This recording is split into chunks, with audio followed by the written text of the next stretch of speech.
All right, give it to me. Yeah. The following contains offensive language and spoilers. Listener discretion is advised. Is that my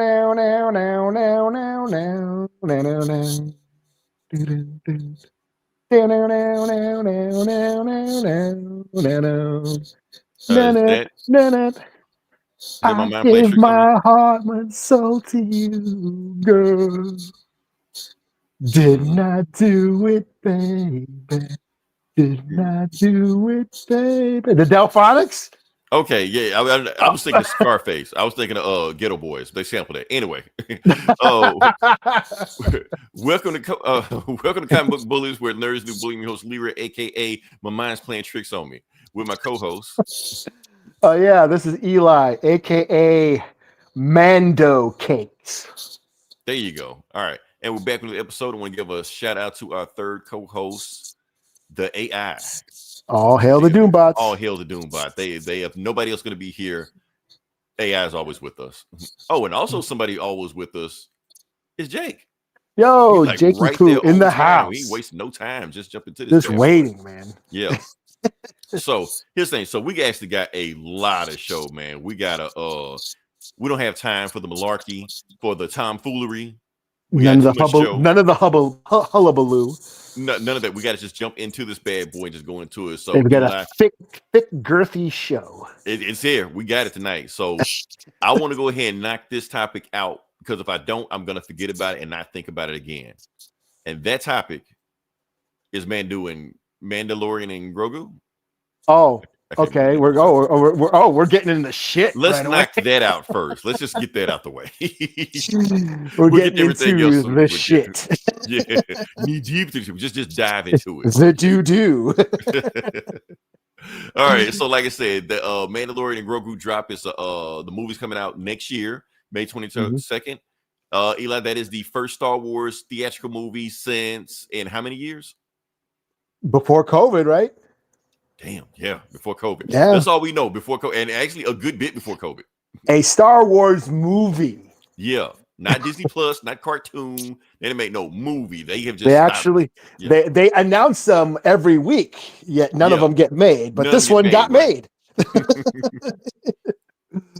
We actually saw footage of them shooting. We have a trailer. There was a trailer. Yes, they dropped the trailer, so they have shit done.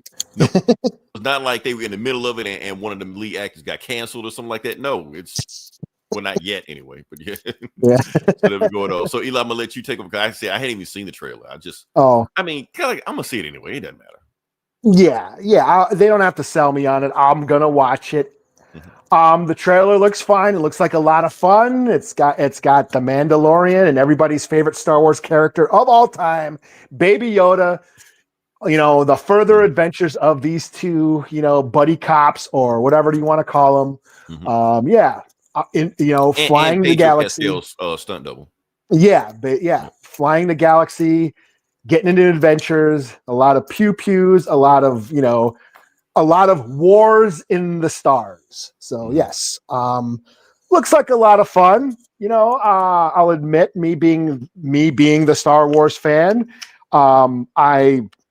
I don't think I'm as emotionally invested as this is like I used to be, because of how the Star Wars streaming shows have turned out.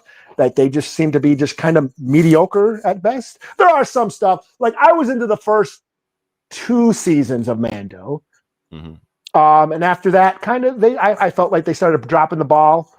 Third season I thought flat out sucked.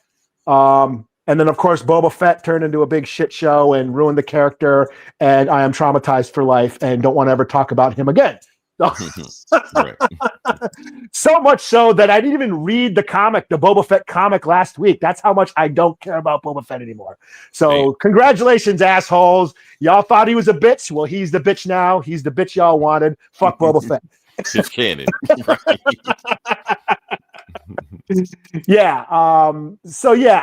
I was hoping, that's the thing. I was hoping the Boba Fett show and the Mando show. Well, the Mando's been its own thing. And that's when it was cool, when it was its own thing. It was this guy, the further adventures of this guy.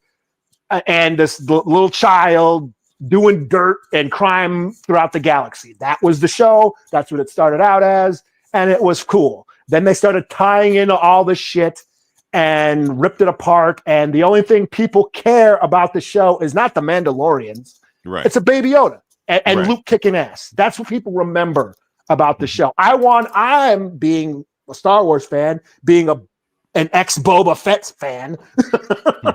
I wanted more of the crime and scum and villainy of the galaxy. That's what I wanted. I wanted the Boba Fett show to be more like Andor, more dark and gritty. And they basically heroed up Boba Fett and made him shitty. But I digress. But that being said, right. Are you going to talk about the trailer at all? This still looks like a lot of fun. Yes. Okay. If I just leave my brain at the door, okay. If Star Wars is for kids, even though we have Andor now, where it's not only just for kids anymore, but if this is just to sell toys, then that's all it is. This trailer looks like a commercial for Star Wars. Going to sell more toys. Plenty of member berries, plenty of creatures from my child. Oh, there's Amanda Man. I haven't seen him since his toy back in the 80s. Like, okay, yeah, they're going back to the nostalgia, pit and digging out all our old sandbox toys and throwing them up on screen. And if that's all they're gonna do, sure, why not? Looks like a lot of fun, and that's all it is now, So I'm basically reverting back to when the prequels were out. Okay, if this is all it is, fine. I'm good with it. I'm glad you're excited. That's the main thing. Yeah. Okay. Because the thing is, Eli, I don't really care if Star Wars is good or bad anymore. All I care is does Eli like it? That's all I care. Oh, well, thank you for investing in me. Right. That's all that matters to me. So, yeah. Thanks for caring about my feelings. Right. Shannon Ryder. Hi. Hey, what's up? How you doing? Thanks for listening. What it do? Okay, Skeleton Crew. Well, no, we skipping that. No, okay. Skeleton Crew. I thought Skeleton Crew was fun. You like Skeleton Crew, right? I did. There you go. Okay. Star Wars shows have been hit or miss. There you go. We're not going to go down and review them all, but yes, there's some we liked, some we didn't like, and that's about it. And that's basically what we're doing now. That's how it is now. Some Star Wars shit's cool, some ain't. People like this, some people like that. Whatever. And we're not going to satisfy everybody, and I don't care anymore, Right. So the thing is, as long as Eli like it, we can talk about it. That's all that matters. All right. You said it. I said it. So can we move on to the next part of the podcast? Yes, let's keep it going. Let's keep it going. Like I said, on to the next one. On to the next. Because we didn't do it, I was going to forget Eli. I was going to complete. And then even if I remembered it, I was going to go past it anyway. And I probably would have been fine. Right. So let's just go ahead, rip that Band-Aid off, and just talk about it. So we don't have to talk about Star Wars the rest of the podcast. Okay. All right. So now let's talk about the thumbnail. Like I said, there was a TV show that dropped this week, if you want to call it that, streaming thing that dropped this week, and it was not that. We just talked about that.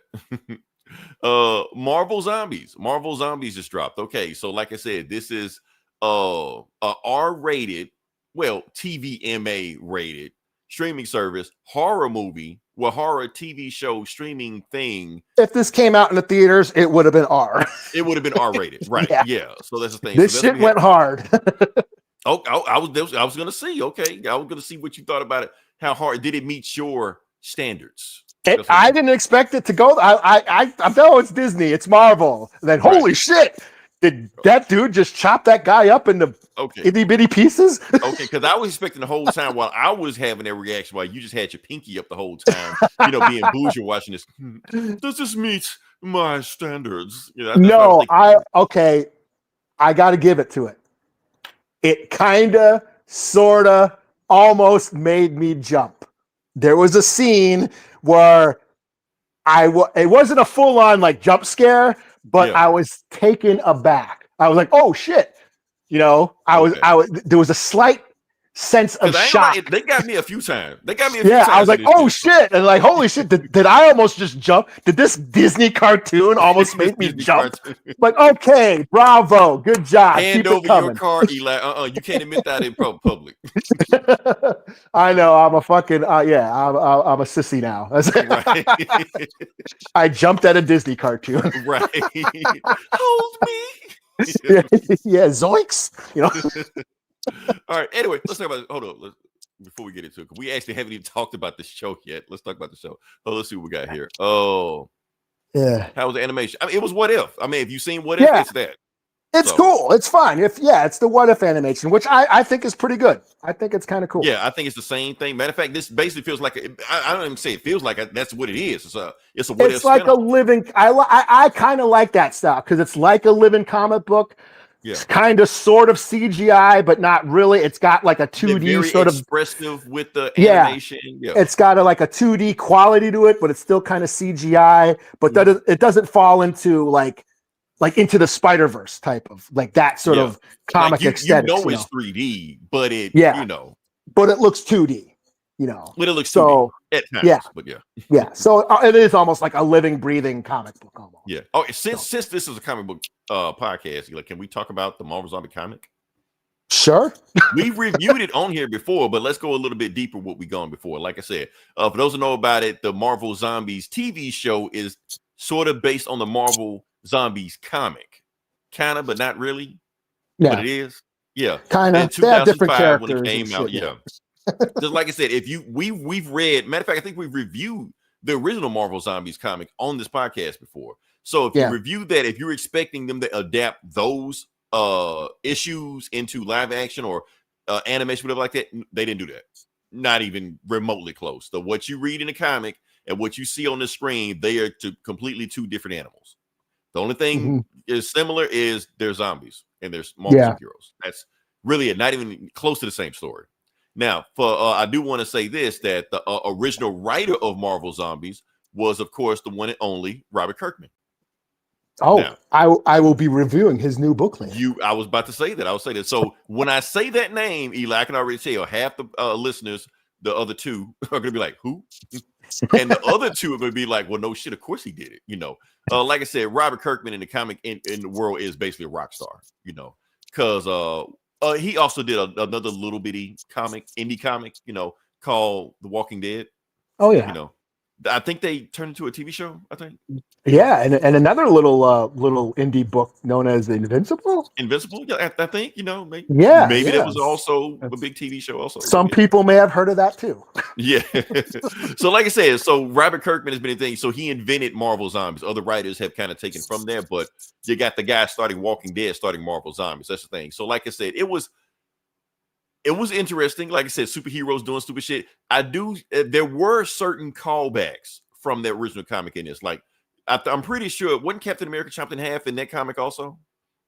I don't remember. It's been so long, and it even been so long since we reviewed it when I reread it. Yes, but I want to say that I do remember Black Panther's leg was missing, was chopped off, because the zombies were getting so hungry they couldn't wait to start chopping them off, and then he escaped hopping on the missing legs, stuff like that. The zombies are pretty much intelligent, and like the superheroes remain. They were pretty much intelligent. It was a thing to it. Like the more they ate, like the smarter they got or some shit. Something, and they still retain their powers and shit.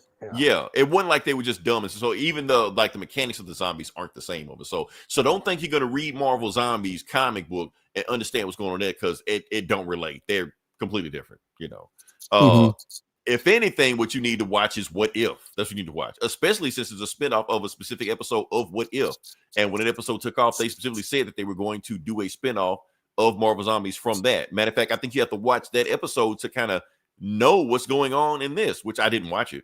I was good. Not since it came out, which was like what, 3 years ago or whatever. Yeah, I can remember anything that happened in the episode, but it doesn't matter. Honestly, I don't really give a shit about the lore of this. Just give me zombies fucking up people. That's all I care about. I don't care how they got here. I didn't care about the lore until the very end, but we'll get into that. Okay. All right. So look, before you go, Eli, let me go. Okay. Okay. What I think about this show. Okay. I know we keep saying this every time Marvel drops something out there, but I do really think this is one of the best post-game Marvel things that they put out. I know we say that every time the first week a Marvel thing drops out, and then we completely change our mind the second week it comes out. No, and I may change our mind next week. Maybe that's how it goes. But for right now, I really do think it's one of the best things they put. I ain't say the best. I said it's up there, one of the best. I think I can recommend this for people that haven't seen this. Oh, I'm not clicking that. No. Now, that being said, that I think it's one of the best things Marvel has always dropped. At the same time, I think it pretty much accents every problem Marvel has had posting game. At the same time, I think it has. Because what I realized that while watching the show, not only do you see like zombies, super zombies, fucking up people like that, which you come for, but they also got all these heroes bouncing back and forth between each other, these post-in-game heroes that they have that you really haven't seen. You've seen like one time, they were one and done and moved on, but now they're all collaborating with each other, kicking it with each other. You got the Young Avengers, but you got Kamala, Riri, and Kate Bishop. Yeah.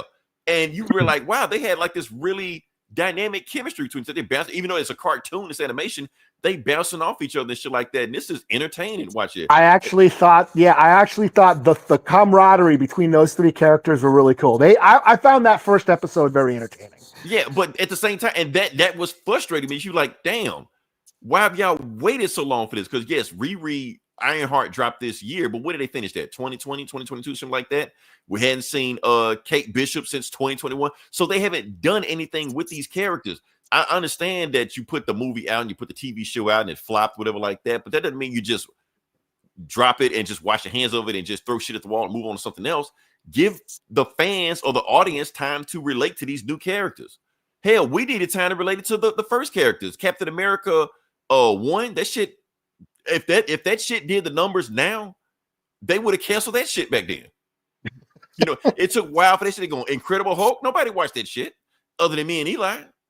You know, it took a while for that shit to get going, but eventually we got used to these characters and we connect with these characters. So what Marvel has been doing with Phase 4, which I feel like they have even more characters after post Phase 4 than they had pre-Phase 4, they're just throwing characters at you and shit like that, and they're not developing them. And the fucked up part is that these are talented actors. It ain't like the actors just don't work. No, the actors are working. I mean, Haley Steinfeld doing all kind of stuff outside of Marvel.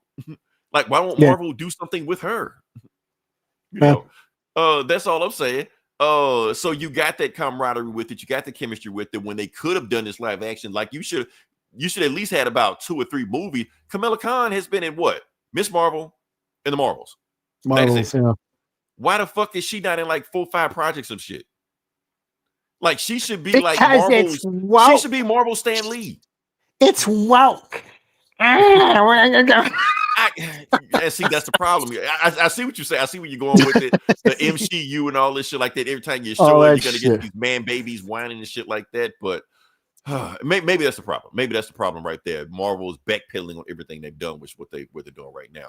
Shang-Chi, that dude is charismatic. I've been telling y'all about. CBB. I know. The dude is charismatic as fuck. He's been like that before the MCU. I've been saying Shang-Chi is one of the coolest Marvel movies post Endgame. Yes. Like it might be like when I think of that's the one I go to. What else has come out? I mean, Far From Home or No Way Home. Well, but at least if you're talking about new character introduction. Yeah. Like he tops the list. I mean, for me, he's up there if you want to put up there, but he's up in that list. Like I said, the dude playing him is charismatic as hell. He knows kung fu. He knows martial arts for real. You know, and it's just a cool fucking movie. It's a cool fucking movie, and he was charismatic as hell in Marvel Zombies in this as a cartoon character. I like frustrates you. I like how all the Asian characters, all the Marvel Asian characters were in one place. Okay, let's name it. You got Shang-Chi. You got Jimmy Woo. Jimmy Woo. Death Dealer. I mean, technically, Kamala Khan counts too. Aquafina was. What the fuck is Aquafina in this movie, man? I don't even know her name. I don't put her. Katie. Her name is Katie or whatever, but Aquafina. Why the fuck does Marvel feel like they have to chain him to her Aquafina all the fucking time. I don't understand that. She should have been killed off in the first 15 seconds of the first episode and move on from that. That's what should have fucking happened. She should not have made it to the end when Thor and Zombie Hulk or Zombie Thor or whoever the fuck went. That should not have happened. But it's Aquafina. I just like how like all of Asian characters were just in one place. I did notice that. It was just like, okay, hold up. America Shore. No, Jake, you know why, right? That's breaking canon. Okay, so if y'all remember Doctor Strange, because I actually thought about this also. Why isn't America? Pay attention, y'all. Pay attention. Why America Chavez wasn't in this or in any What If? Remember, she says she's the only multiversal being. There is no other version of her. She said that in Doctor Strange. So there other versions of these, like in What If, like that, she don't exist. She said that. So if she were to show up in Marvel Zombies, that would actually break canon. So there's rules. There's rules sometimes when they remember. when they feel like it. When they feel like it. Yeah. I say that shit, the next time they'd be like, oh, we could have put in there, we just couldn't get the actress or whatever like that. Like, she's a Skrull. Yeah, or whatever the fuck. They just make up some bullshit. Yeah. I hate it when they forget their own rules, but it happens all the time. So yeah. So that's the thing. So yeah, honestly, Eli, it was so many Asians in this show. I almost feel like y'all could have put this back in Asian Heritage Month, promoted this shit. And I ain't had a problem with it. I'm just saying it's just weird. I'm just saying it felt a little stereotypical. Yeah, like it's all in one spot. Like yeah, everybody's related. Like that's what I got to say. Like Star Wars, all the black people related. So. Yeah. Fucking Finn is Mace Windu's son or some shit. Like it just happened. Jimmy Woo just happened to be there. It's just funny that like the Asians were the only one to survive a zombie apocalypse. Yeah, Jimmy Woo, like I said, everybody was just there. Okay, that's convenient. Saying that, Eli, but going back to canon, Jimmy. Okay, so Shang-Chi and Katie were in San Francisco at the time, at the beginning of Shang-Chi, but so was Jimmy Woo. Ant-Man 2 was in San Francisco. Okay, so it feels like a stretch, but it's not a stretch. It just feels like weird they happen to be at San Francisco at the same exact time, but they're both were in the same city at the same time. So yeah, whatever. I let it slide. Let it slide. Yeah, sure. I mean, it worked. It was fun. Like it was fun. I mean, like I was stoked to see Shang-Chi back. I was because I did like that movie, and to see him back and kicking ass again, and I thought that was dope. Mm-hmm. So also, we got to talk about our boy Blade, aka Moon Knight? Blade Knight or Moon Blade or Knight. What? Moon Knight. It's like they want to have the cake and eat it too. Like we talk about Moon Knight. I know you hated Moon Knight. Moon Knight was a good show, but they have done zero with that character. It's another thing what I'm talking about. So they decided instead of bringing Oscar Isaac back because he's probably way too expensive at this point to do some shit. Just do a Blade impersonator, not even Blade, a Blade impersonator because it wasn't Mahershala Ali. Mm-hmm. They got a guy to do an impersonation of Mahershala Ali's voice. So it wasn't even him. So it wasn't even Blade. He just looked like Blade, but it wasn't Blade. So it's like, whatever. It doesn't matter. He was the coolest thing in the movie. So it's like, I mean, you watch that scene. I wish you could have zoomed out, but he was fighting zombie ghosts. That shit, I was like, whoa. It's because I didn't see the trailer. So when I saw this shit, like when I watched, I was like, oh, shit. And he had a bunch of cold ass scenes in there. Just like, oh, shit. Okay, he's the coolest dude in here. Until he ran up against Zombie Thor. That shit had me roll. That was another oh shit moment I had, and then I was laughing my ass off when I saw it. Or Cosmic Hulk, or whatever the fuck. Yeah. Did you notice Cosmic Hulk was butt naked the whole time? Yeah, I did. Yeah. I thought I was the only person. I was like, how R-rated is this gonna go? Right. Hulk just starts slapping zombies with his dick and shit. Just fuck out the way. Big old nuclear explosion, bang! Hulk smash. So that's my thing. So that's what's frustrating about the show. But overall, it was good. Like I said, it was a bunch of oh shit moments in there. It was a couple of jump scares moments in there. I thought it was some funny scenes in there. I just like and you didn't know what character was going to show up. Sometimes I had to watch it twice, and the characters I thought I didn't see, I saw again. Like I didn't notice John Walker was there. Oh yeah. That was like, okay, which zombie? Yeah, because they were zombified heroes. Mm-hmm. Like, I was like, okay, who's this now and who's that now, and yeah, right. Now, and some movies I haven't seen. I haven't seen all the Marvel zombie or Marvel movies. Now keep in mind, Eli, everybody wasn't somebody. Some of them just was cannon fodder, just random ass people just there to get killed or eaten or whatever. Fuck. So yeah. So not everybody was there, but like the bullheaded sorcerer, some shit like that. He was in the background of Doctor Strange Multiverse of Madness, and I was like, well, who the fuck is this bullhead? The Minotaur guy? The Minotaur guy? Yeah. Oh, yeah. I thought he was from... No, that was a cow. What the fuck was that on Moon Knight? Is that a cow? Not a cow. No, that was a hippo? I think it was a hippo. It was a hippo. That's right. Probably something like that. But that wasn't a Moon Knight thing. That was a Doctor Strange Multiverse thing. He was there when Scarlet Witch showed up and started fucking up shit. But he didn't say shit. He was just there. So in this, we got all kind of personalities like that. Like, oh, so the bull Minotaur guy is talking. Okay, so... And he knows magic. He was whooping ass in this shit. So like, okay, until they fucked him up. So yeah. Turned him into hamburger. Yeah, everybody got fucked up. Yeah. Everybody got fucked up. Spider-Man probably kind of worse than anybody else. Like, I think like Ant-Man's daughter ate him or some shit. That Ant-Man shit was pretty dope. Dude, the giant kaiju zombies. Yes. Man, they had Spider-Man write this movie. Of course. Oh yeah, like he was making one of them punch himself. Like 100 zombies' heads or some shit. So. yeah. Like the action was dope. It was gory, way gorier than I expected. Like I heard it was gonna be like TVMA, but I like holy shit. Like I was like, damn, that's brutal as fuck, man. Mm-hmm. So I didn't expect. Like I said, it almost made me. I almost jumped. Well, I jump like a bitch. So yeah, I'm. You go. Oh, you make a noise too. Oh shit! Like zombie Namor, that whole thing. I was like, oh yeah, that whole and that was that episode. We're on the raft, and they were trapped in a small room that you couldn't get out of. I was like, oh shit! And Namor fucked up a good bunch of them too. Yeah, or just that he whipped John Walker in half. Yeah, or what I thought also like that the beginning of was that episode 2 when they're like Mad Maxing it like down in the wastelands and shit. And they had scrolls. They were fighting scrolls.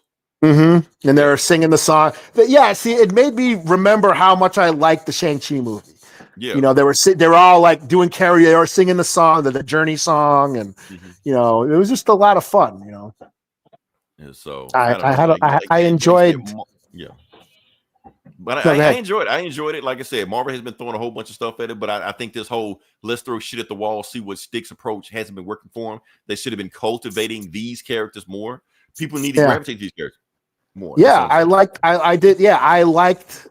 Kamala. I liked like the first episode with Kate, Kamala, and Riri. They're all hanging out. I was bummed out when Riri and Kate died. I was like, oh shit, man. And then I was laughing when Kate died. That shit was kind of funny. Because she shot like, Captain Marvel with the party arrow. She's like, oh shit, it is. Yeah. Do you know who Captain Marvel was fighting? Who was fighting? Yeah. Oh, what was that thing? Icarus. Okay. See, I still never seen. They were throwing Eternals. So much shit. Yeah, that's what I'm saying. And Icarus I figured it was too. Yeah, and I figured that because they're saying it was like the storm in the skies. Like, are there two superheroes fighting up there? Yeah, and they just always fight. They just never stop. They just keep fighting. Yeah. So but Icarus wasn't even a zombie because in Eternals in the MCU they're robots. So yeah. Oh shit. Yeah. Yeah. Okay. Yeah, I've never seen the Eternals. I never saw that. Okay. Well, you've seen enough. Let me see what Kate Bishop was killed. Yeah, Captain Marvel killed her. Oh, was she killed in the MCU? What are you talking about? Like in No, she's in. No, she just she was in. What the fuck was she in? The Marvels. She was in the Marvels. Yeah, at the end, post credit scene. I don't remember. Come on, no, okay, never mind. I could keep going. I could just describe the Marvels movie the entire time. You'd be like, I still don't remember. Never mind. Okay, so. Yeah, that's all I got. Anything we got to talk about this, or we're good? I mean, I enjoyed it. I thought it was really cool. I loved the violence and the gore and the action. I was enjoying it until the very end when they left it bookended, and I'm getting kind of sick of that shit being left bookended. When it turned out like bookended, I'll say, or not bookended, like a cliffhanger. Like it didn't resolve itself. Like what the fuck is?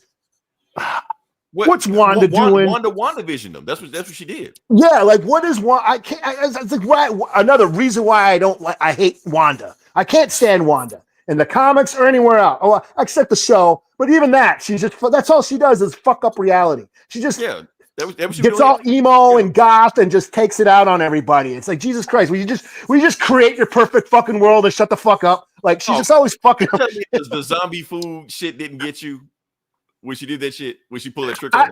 I'm just saying, what the hell was she doing? Like, here, take my hand and we'll make this world a better place. Like, what the fuck? I don't know what she wanted Kamala for anyway. That's what I'm saying. What was all that about? Whatever the fuck she was trying to do. She's just like, I just want you, you know? Yeah. What is she trying to do? I didn't understand what she was. Yeah, what her goal was at the end, and then it just ended. I get where her goal was. I just don't know what she needed Kamala for. Basically, she wanted to WandaVision the whole world. That's what she wanted to do. Yeah, like the world is still fucked up, but people won't know it's fucked up.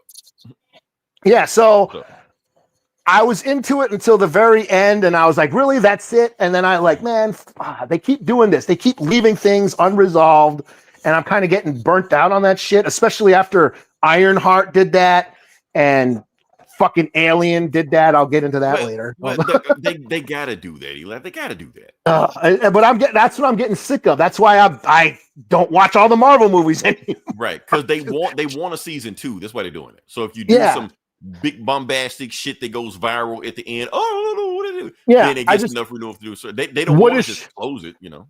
Yeah, but it's for me. It's like, what is Wanda trying to do? She's trying to WandaVision everything. That's what she's trying to do. Yeah, but what does she, like you said, what does she need Kamala for? What is Kamala? I don't know, because Kamala has whatever power Kamala has no purpose for what she's trying to do. Now, I guess she's trying to steal the reality stone so she can WandaVision everything, but that's it. You know? Yeah, and at first I thought it was just some Mephisto shit because Wanda's trying to did some shit with Mephisto and probably brought hell on earth or some shit. That's what I was thinking. But then it turned out to be the Hulk thing. I'm okay. Well, what the fuck is that? Now she wants the Hulk's power for whatever the fuck reason, and I'm like, what is Wanda? Way out of left field. Like I thought we were talking about zombies. What is Wanda trying to do? Can't she just create a reality? Like, why she got to fuck with everybody's lives? Yeah. Well, she can. We know Wanda. She's limited to like a town. She wants to do the whole planet. Yeah, so that's the thing. She's got to take it out on Hulk, but naked Hulk's powers, and she can do the whole planet. So and that's what gets on my nerves about her. Like she's just got to take it out on everybody. Right? She has a bad day, and we all got to pay. Like fuck off. Oh man, so all right. So I'm gonna slap the score on it. I'm gonna say 4.5 out of 5. Man, this shit was fun as hell to me, man. It was just a fun thing. A bunch of the shit was nonsensical. I don't care. It was fun. Yeah. I saw a bunch of zombies get fucked up, super zombies run around. Shit was funny, charismatic actors, great animation. Blade was awesome. Well, Blade Personator was awesome as hell. So I got nothing to complain about it. I recommend this for anybody. Just if you just want to just watch some shit and have fun with it. So I don't know if I'll get fuck. That ending really pissed me off. So like I was having a great time until the very end, and I'm like, really, that's it? It did it again. It's doing what all the Marvel does now, is just kind of like, you can't blame that on Marvel. Every show does that. Yeah, this is what everybody does. So but I guess I'm going with the feeling I had in the end. I'll give it a 3.5 out of 5. That might sound kind of mean. No. That's good, because if you gave it what I gave it, I would have took your card. You said 4.5. I didn't think it's you that can't give good. it a 4.5. This is a Disney cartoon. I'm still saying 4 out of 5 is a little bit high for me. Like I liked it all up until the very end. When it just ended, I'm like, that's it. That's it. Yeah. I was kind of left a little peeved. Okay. Now I'm saying you can keep your card with a 3.5, Eli. That's me being mean. If I'm being nice, I would give it a 4 out of 5. But I'm not going to be nice. So okay, that's the Eli we know. Because that's been happening a lot lately. Like I said, after Ironheart, I was pretty pissed after Ironheart, and then this did that shit too. So I'm like, okay, y'all, you got it. You guys are fucking up. You guys are pissing me off. Marvel's pissing me off these days. So. All right. So now we can move on. Now I'm curious to what you have to say about it, because I know you want to talk about this for a while, and we're going to address this. So what's that? Just let you know I did watch it. So you talking about Alien? Yeah. We're talking about Alien Earth. That's what we're talking about right here. Okay. So, like I said, Eli watched the whole thing. Eli is our resident alien expert. He's going to break this show down for us, actually know what we need to know, where we need to go. This is Alien for Dummies. And Eli's going to give it to us. So. I've gone into Alien many times over the years. I won't go too deep. And we talked about Alien the first few episodes, last month or when it first dropped. So I'm not going to recap that. But the finale dropped this week. The season 1 of Alien Earth. What's that? Ended on a cliffhanger. It landed on a cliffhanger. Yeah. And I was quite disappointed. Because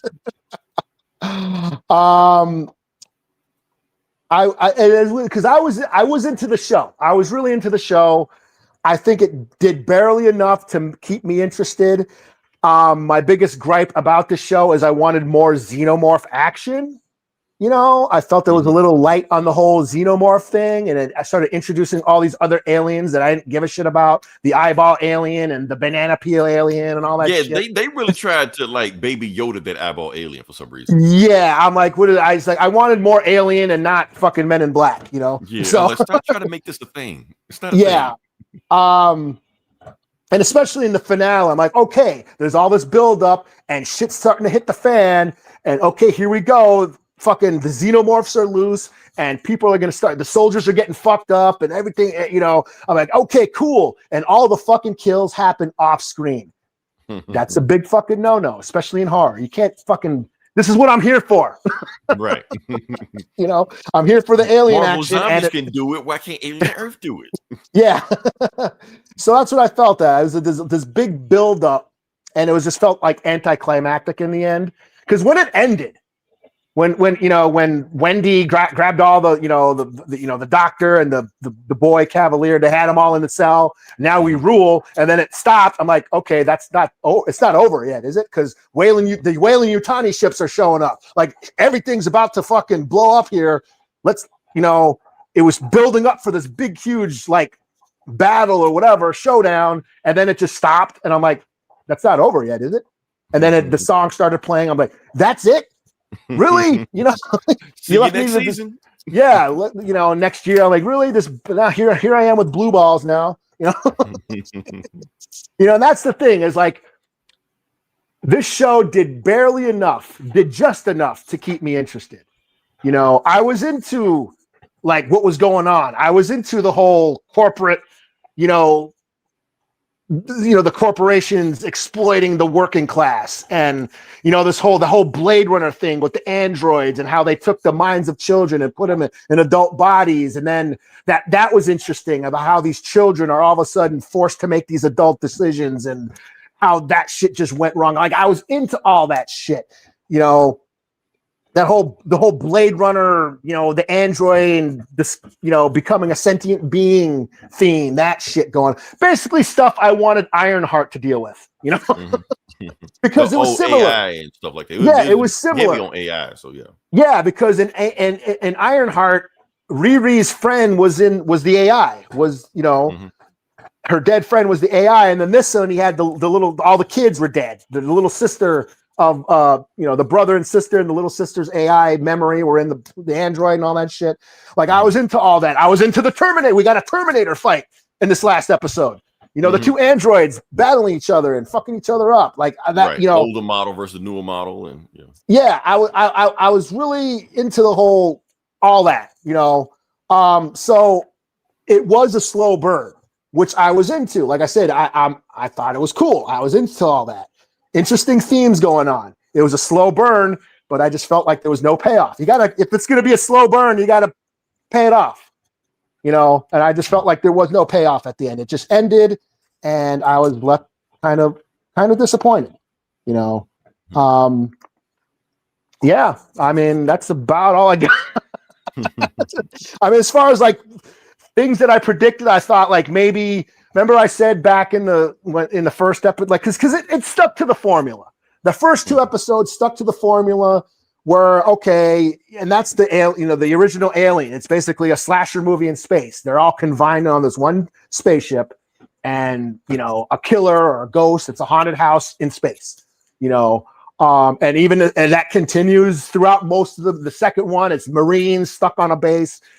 Part 3, it's prisoners stuck in a prison, and that seems to be the alien formula that has worked. Even Resurrection, they're all stuck on that space station with aliens. They're trapped.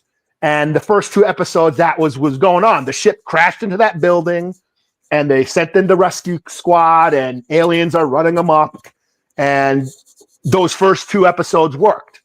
And then it changed, and then we took this detour into Blade Runner territory, for the rest of the season, pretty much. Except that one flashback episode. What was it? Episode 5? Which was the best. Which was the best episode of the whole season because it stuck to the formula.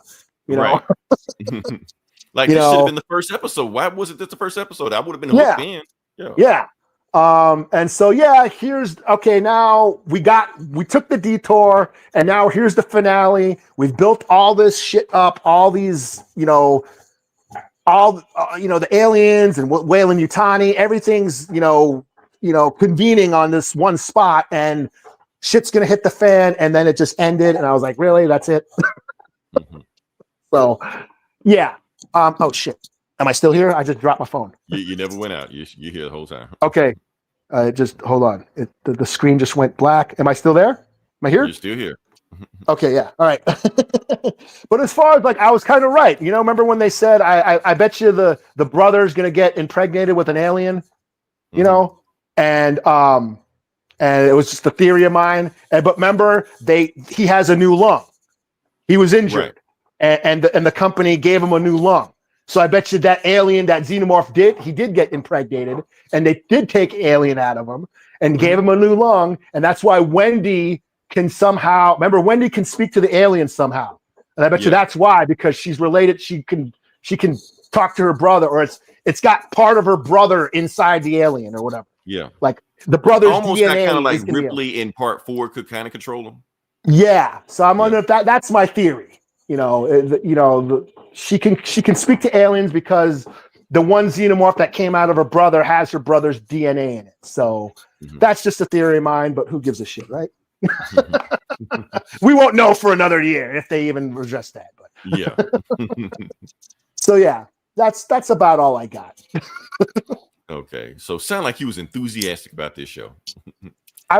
Like I said, I looked forward to it. Like I said, it did just enough to keep me watching. I looked forward to it every week, and every week it came on, and I was okay, that's cool. And there would be parts of the show where I'd get bored, and I felt that like there was like a little bit of a lull here and there, but for the most part, I was interested. And and then the finale, everything I've been wanting to see for the past 2 months, here we go, and it was just kind of a letdown for me. So yeah, it just felt like the first half of another. Like the whole season, it just feel like they just chopped it in half. They feel like they really want to tell the story they really want to tell in the second season coming up, whatever it is. So yeah, and that's what they keep doing. Yeah, that's. They got to green like this stuff some kind of way. So yeah, my favorite thing to come out of this show was not even on the show. It was this. He's wearing Adidas, Eli. Oh, why is the alien wearing Adidas? So you can run, man. That shit became a meme. It's the shoes. If you got a xenomorph wearing Adidas, you are not getting away. He's gonna catch you. It's gotta be the shoes. Oh, those are Jordans. So yeah, like they just throwing an endorsement in there. But yeah, hold on, let's see. Slap a rating on it. Hold on, we're gonna get there. Jake, we'll get there. Let's see. He probably talking about slap a rating on it out of this. Yeah, he talking about Alien. What is stop? Who is this? I don't know who this is. FBI. Uh-oh. We fucked up. Oh shit. Doombot, get him. Okay. Oh, also another thing about this show I didn't know. Like I said, the girl Wendy. I'm trying to see if I can find this. Yeah, I didn't know that she's old boy's daughter. I think I might have heard something about that. Yeah. Yeah. If you don't know who old boy is, I can't remember his name. All I know is that he's Hal Jordan in the Green Lantern show next year. So yeah. Oh, okay. That's pretty cool. So it's like she's a Nepo baby, but you didn't know she was a Nepo baby. I thought she was pretty good. So that's a good thing when you can't tell it's a Nepo baby, because sometimes you can tell. Like, oh yeah, somebody get this job. So yeah. So that's it. Kind of like that. Like I said, Eli, I rated this show less than you did. It's like every other episode kept my attention. And I powered through this because I know you were going to review it at the end. Otherwise, I would have just dropped this and just not cared.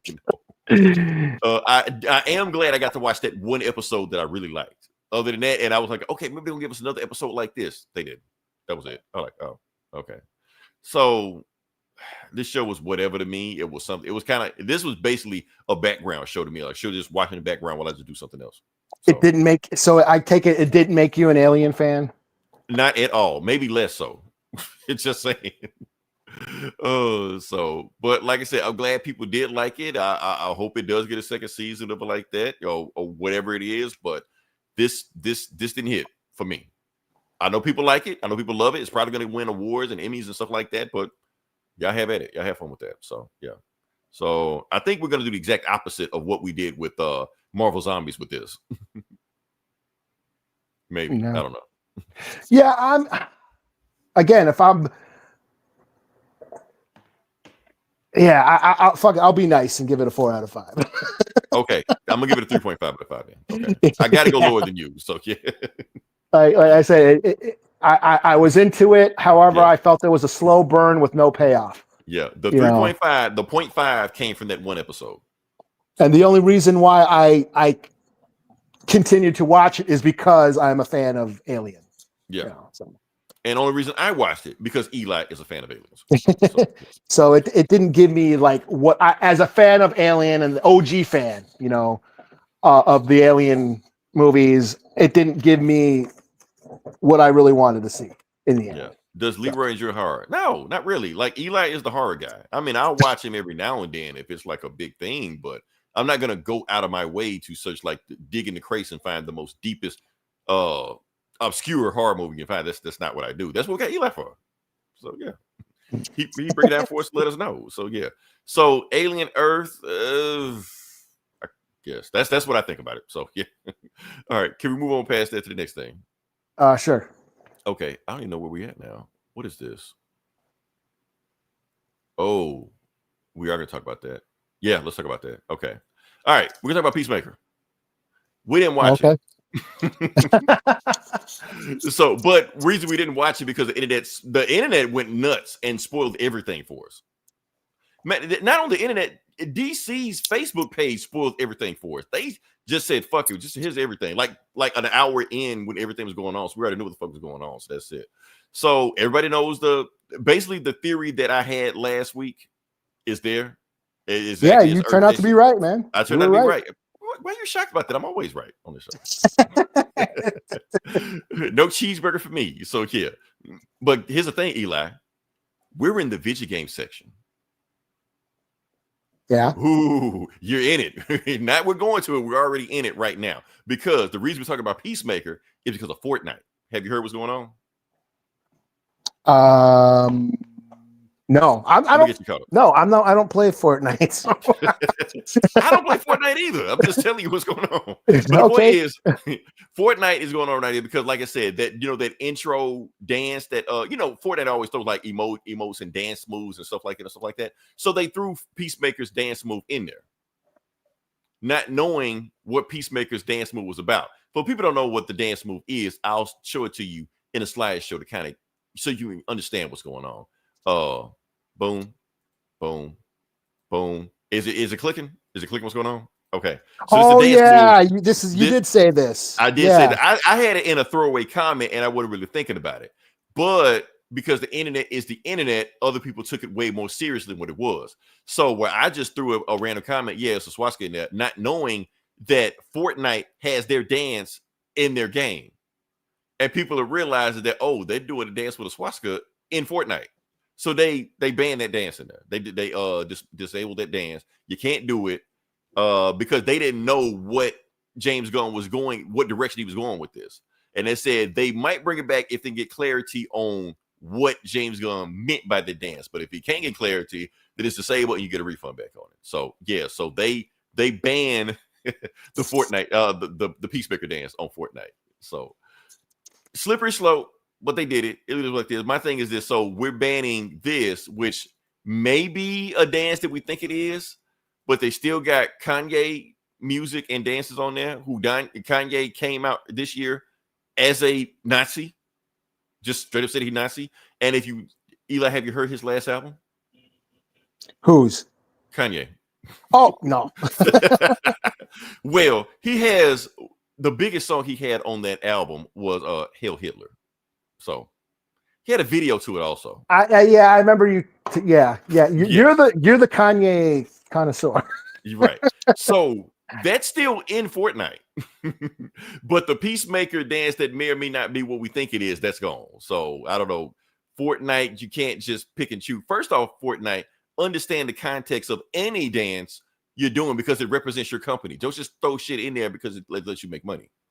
You know, that's how you get into situations like this. So let's see. No, he doesn't. I mean, he does, but he doesn't. Don't listen to that shit. So yeah, it's terrible.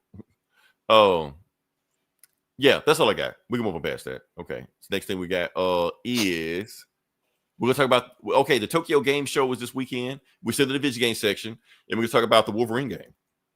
That was also a pretty good James Bond game, also. A James Bond game? Hell yeah.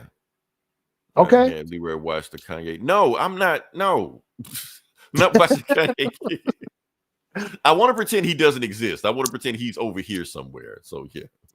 All right. So yeah, that was an awesome James Bond game, which I should talk about. But since that Wolverine game dropped, we're just gonna talk about the Wolverine game because it's Wolverine. So, like I said, Wolverine, awesome.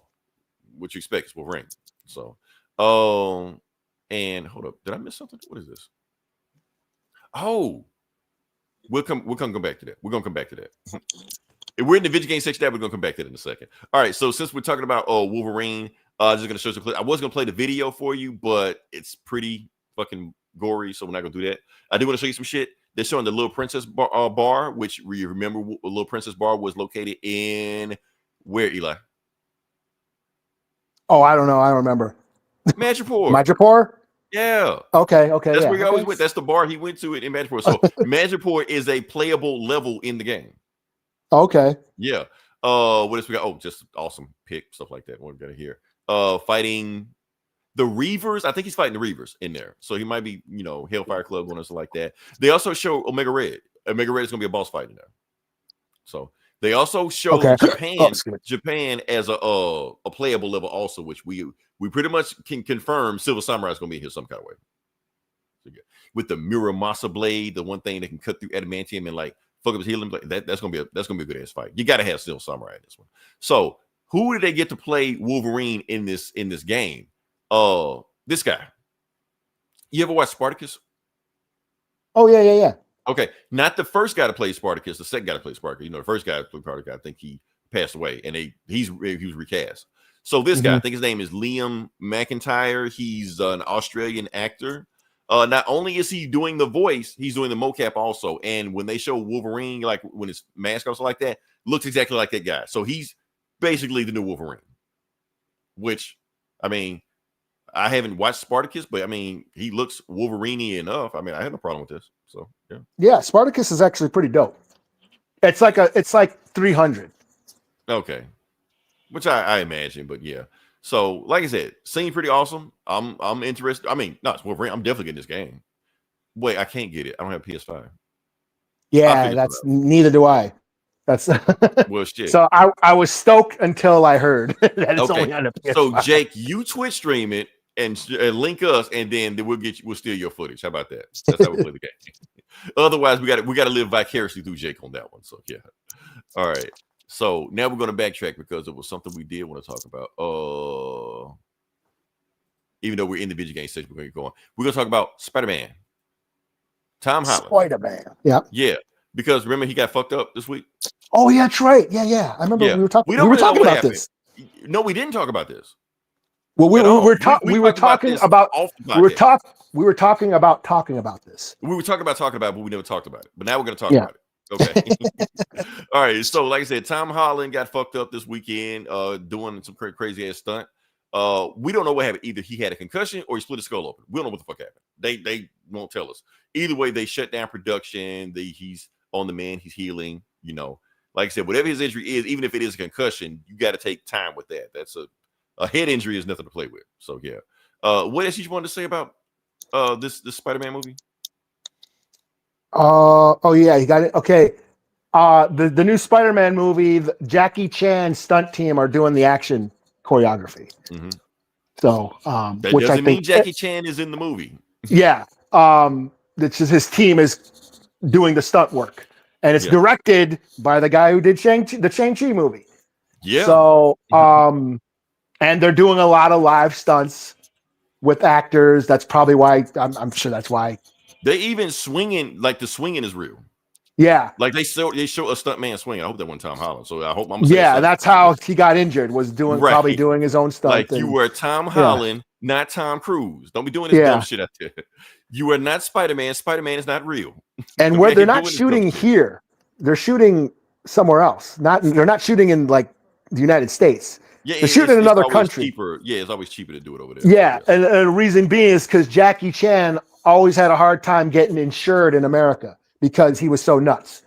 You know, they didn't want to pay for his injuries and all that stuff because Jackie Chan was known for, he's known for doing all his own stunts. His whole stunt team are a bunch of, nut guys, crazy motherfuckers. Who, see, now you're selling me on the movie, Eli, because now I'm thinking about the end credit scene. The credit scene is just going to be a bunch of bloopers of Tom Holland getting fucked up and doing stunts that he missed.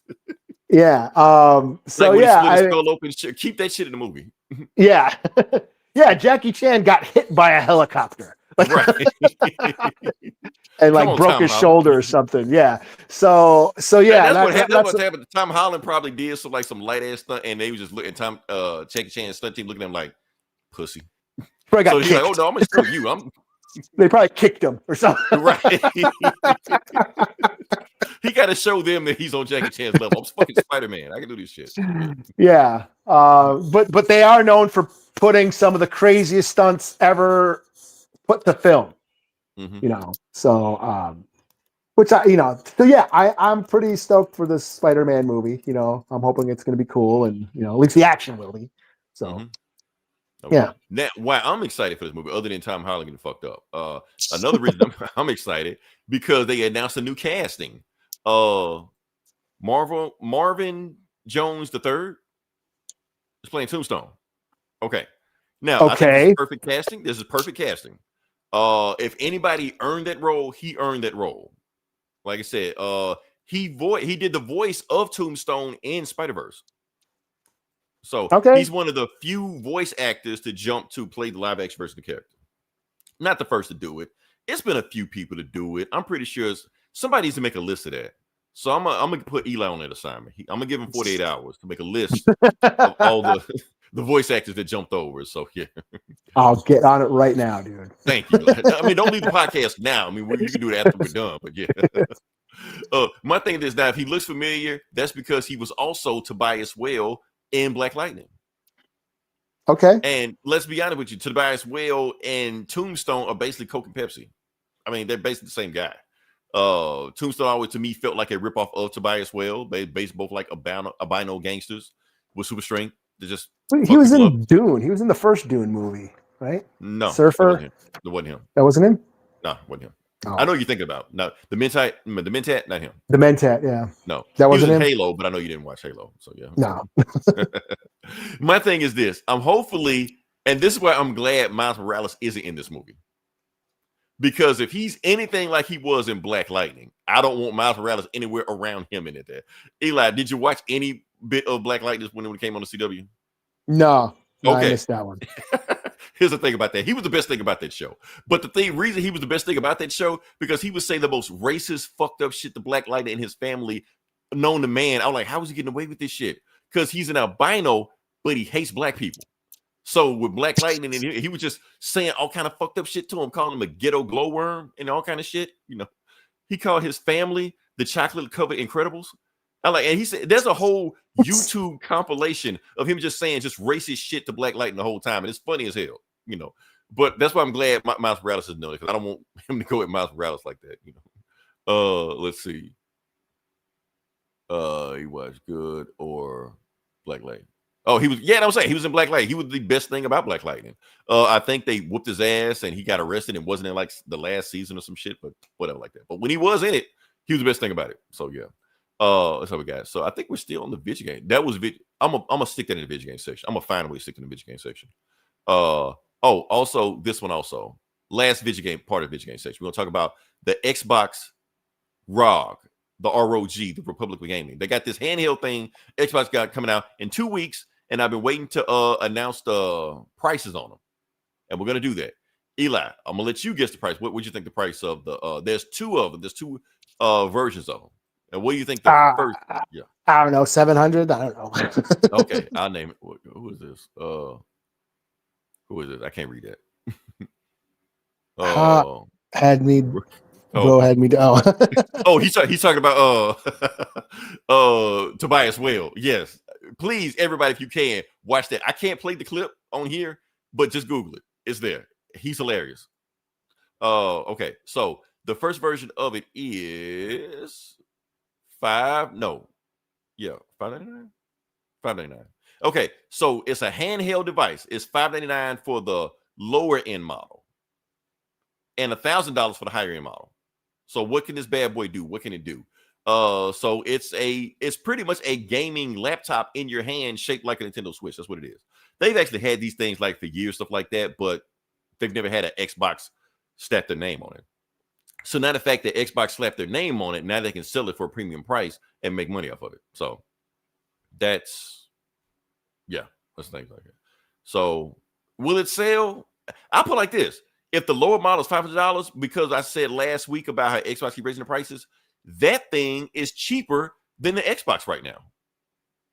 So that's something to think about. What do we got here? Hello, I am.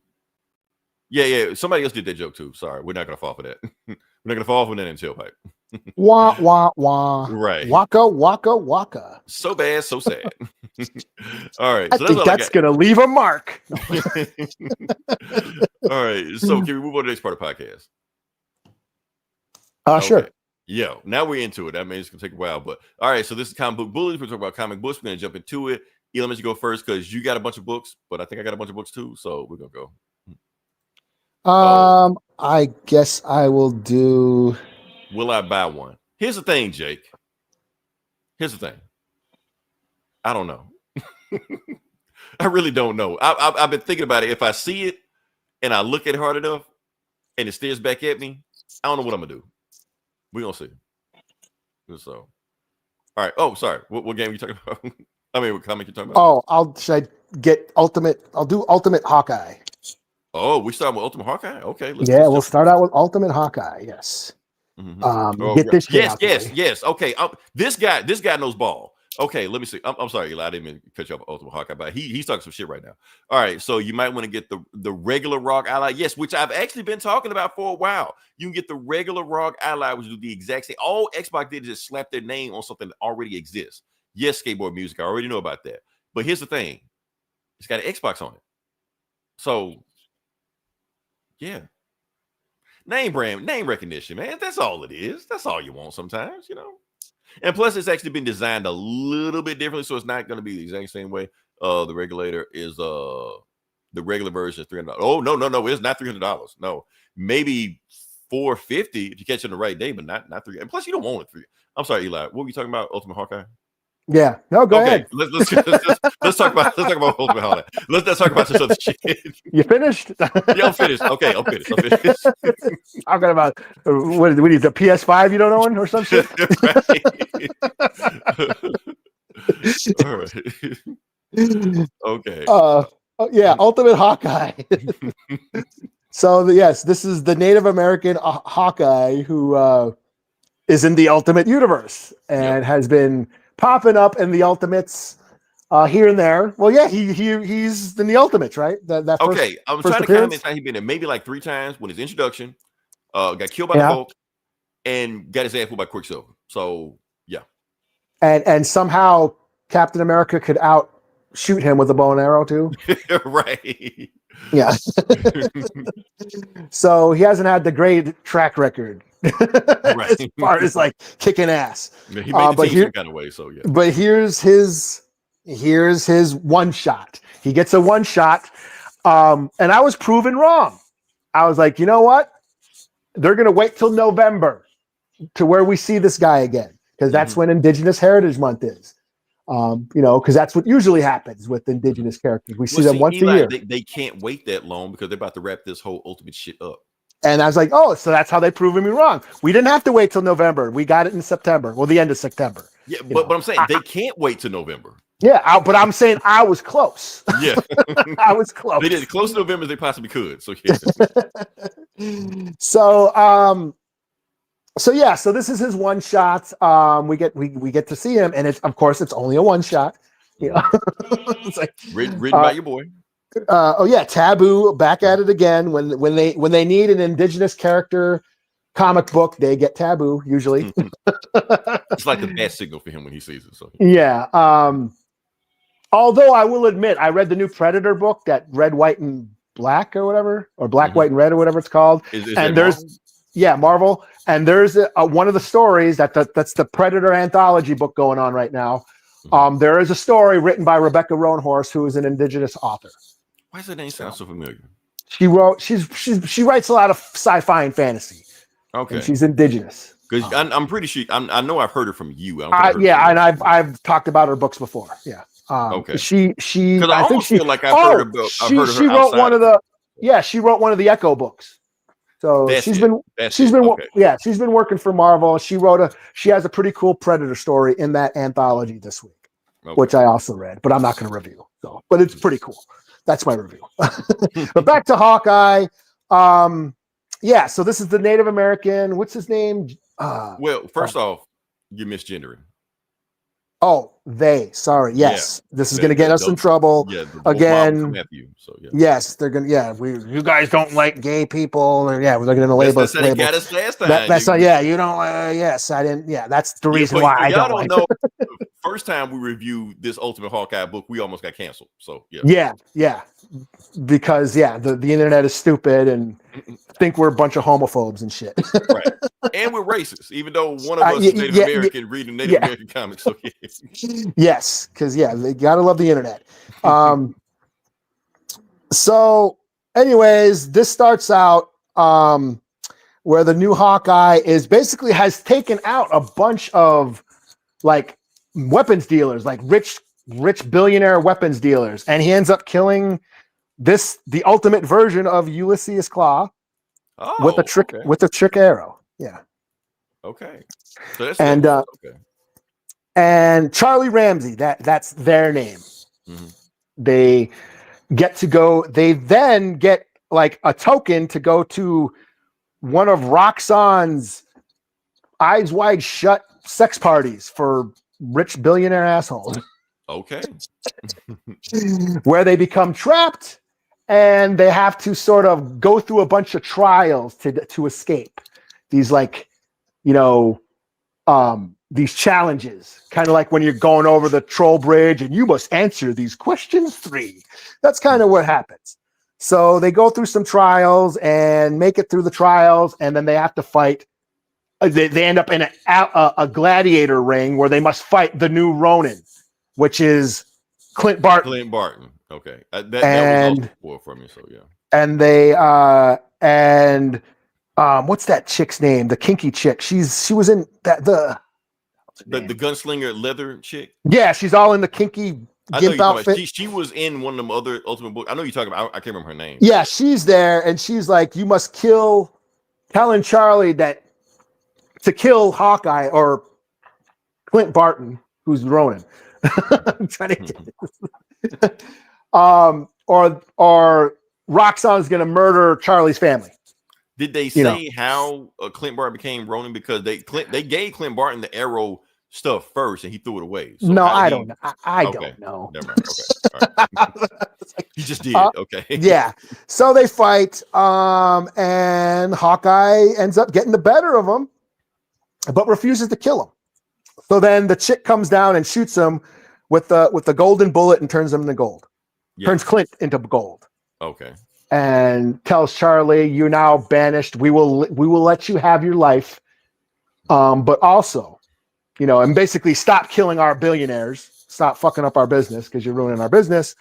And here's an invitation to become the new Ronin." So that's kind of where it ends. And to tell you the truth, I would much rather see them become Ronin instead of the guy with the bow and arrow? Absolutely. Yeah.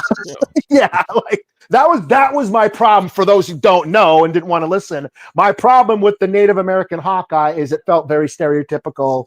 Like of all the Marvel characters to race swap into an indigenous person, they choose the guy with the bow and arrow. Right. That was my big thing. And you got all these superpowers around here, but let's get the guy bow and arrow. Right. Yeah. So that was why I wasn't into this, this character. It wasn't because of their sexual orientation, which I feel doesn't get highlighted enough. And that's what I have a problem with this book. I feel here's his one shot, and I still don't feel like I get a sense of who this character is. Right. Like, they mention going to the res and eating fry bread, but that's about it. So that's the only sense of his indigenous or their indigenous identity. And back to that original appearance when they're talking to Captain America and that shit they talked to Captain America about shattering stereotypes. That was cool. I dug all that speech that they gave in that the only cool thing about that book. Right. Besides them getting their asses whipped. But but I feel like they still haven't really, there's no depth to this character that I feel, that I would like to see more. There's in one of the trials during this comic, they have to make a choice between the sun and the moon. And they say, I choose neither. And so there's sun and the moon is like male and female, and they're choosing neither, which is the two-spirit, which is a lot of indigenous tribes consider gay people, the gay community, two-spirited because they embody both men and female qualities. And Charlie says, I choose neither, and goes through the middle. So it's like, I took that as a symbolization of the two-spirit sort of connection. But that's all that I would like more of that, I would like them to go more in depth into that because I find that interesting. But this book doesn't go there. Instead, it just, becomes another punchy punch superhero thing. Right. So again, bringing up a lot of cool ideas, but not diving into them enough, so it ends up just being just kind of okay, which is basically how I felt about this character from the beginning. I think this character is just okay. But if they're you're gonna make them the Ronin, I'm there. I would much rather than give up the bow and arrow and become a whip-ass ninja. To be fair, that would be the second Native American character to be Ronin. Yes, Echo was the original Ronin, even before Clint Barton. People don't. The MCU ignored that. Echo was the original Ronin. Right. Well, who was also, but not Daredevil. Well, kind of, sort of, yeah. Daredevil let Maya become, it's really complicated, but yeah. So Echo was the original Ronin, and that is also the best Echo stories is when she was a ninja. Exactly. First, we didn't know who it was. We knew, but we didn't know. I liked Echo better as a street level ninja than the confused superhero she is now. Like, I don't even know her powers. Wield the Phoenix Force, and she's got all these powers and is basically a god, but she's confused all the time. And I like Echo when she's just a pissed off ninja whooping ass. Where the fuck was Echo in Marvel Zombies?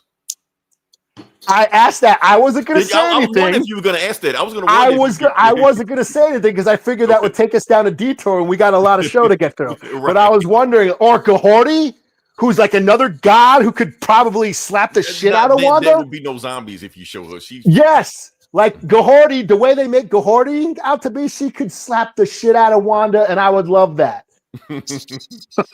Season 2. Gahorty's the anti-Wanda. Right. She just tells me, bitch, shut the fuck up. And slap her. Put everything back. Right. Clean this place up. Yeah. You're sad, motherfucker. Shut up. But I digress. Yes. Okay. That's why we didn't talk about Echo. Okay, let's keep moving. So for Ultimate Hawkeye, the Ultimate Hawkeye one shot, I will give it a 3.5 out of 5. Still an interesting character, but not enough depth they're not showing enough depth. I want to see this character get developed. I was hoping with this one shot, we would get some of that. Because, they've just sort of shown up sporadically throughout the Ultimate series. So 3.5 out of 5. Okay. like I said, since Eli did a book for the culture, I got to do a book for the culture. So gotta represent, Gotta represent. Like I said, we took a month hiatus, and during that month hiatus, did I stop reading comics? No, I probably read more comics than I normally read in time, which gave me extra time to catch up with Mr. Terrific. So he's been telling me about this book, Eli, but not just Eli, but a lot of people have been telling me, man, you gotta read Mr. Terrific. Mr. Terrific book is great. I'm like, fine, I'll catch up Mr. Terrific, see what the fuck going on with Mr. Terrific. And now I'm caught up. Because I had that DC Infinite. I got the Ultra package, Eli, the Ultra package. Okay. So do I. Oh yeah, look back, because with the Ultra package, it's only a month delay with the books. It's only a month delay. That's how I caught up on Detective. You can catch up like super quick with books with that. It's something like a cheat code. So yeah, so that's what we're doing right now. So we're doing not Ultimate, Mr. Terrific. Mr. Terrific, year 1. We're doing this. It's issue number 5, and he teams up with Black Lightning, which we've been talking about Black Lightning all this time. What is it? Black Lightning Strikes. So we're gonna talk about it. Oh wait, Eli, did you read this? I did. Yeah, I've been reading. Cool. I've been reading this. Okay, so I've been the one having. Okay, but right. Because I'm not well versed in Mr. Terrific lore, I haven't been reviewing it because it's referring to all. It's making references I'm not familiar with. Well, to be fair, Eli, a lot of this shit is retcon. Okay. Yeah, a lot of this shit they just make it like for instance, Mr. Terrific and Black Lightning, they don't have a history. Okay. They're inventing this shit just for this book right here, but it doesn't matter. It's a retcon, so let's just go with it. So yeah, they're homies in this. Yeah, they're homies in this. They don't know each other before this book, but fuck it, who cares? But this is year 1. So. This is year 1. They can do whatever the fuck they want to do. So yeah, let's go. All right. So the book starts off with he's in some other dimension with a hellhound fighting some dude that's shooting magic shit and bullshit, and I think and then his son or daughter shows up. I'm gonna get canceled. I don't know. I don't know. I don't know what this is, but I guess we'll find out next issue. Anyway, let's get to the good shit. People always hate the love the beginning shit. I thought that's always the worst part of these books. That multiversal dark side is bullshit of these Mr. Terrific. I don't give a fuck about shit. Give me this shit. The street level shit. So So he's talking to Bruce Wayne. All right. So the thing is, in the last issue, and I know you remember the last issue where he got his ass whooped by that security guard or whatever, and so he's like, "Fuck the superhero shit. I'm gonna just be I'm gonna fix crime, but I'm gonna fix it my way and not through superhero shit because I suck at being a superhero. So I'm gonna call Bruce Wayne and that company that's poisoning my city. I'm gonna have Bruce Wayne buy it.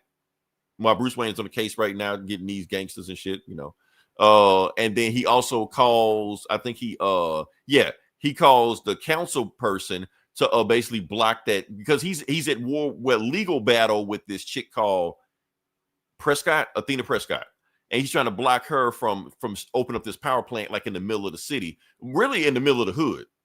And it's like making everybody sick right now. Nobody cares because everybody getting rich. So she's like, I need you to do something to stop them from opening up that junction. Well, I ain't got the money for that. I got the money for that because Michael Holt is rich. We don't know how rich, but we know he's rich enough. And then he decided to open up a hospital in the hood because everybody's getting sick in there. He's gonna fix it. So the shit we complain about Batman, he's doing it. He's using his money to fix the hood. So so he's doing all this shit. And matter of fact, he's fixing his tech and stuff. And then he gets an alert that somebody's outside. He was like, "Who is this?" He's like, "Oh, you know who it is." So he opens the door, and it is Black Lightning.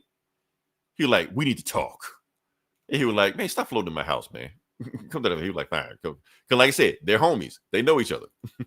So the reason they know each other, and I'm going to go into some Mr. Terrific and Black Lightning lore. Oh, and this is Athena Prescott.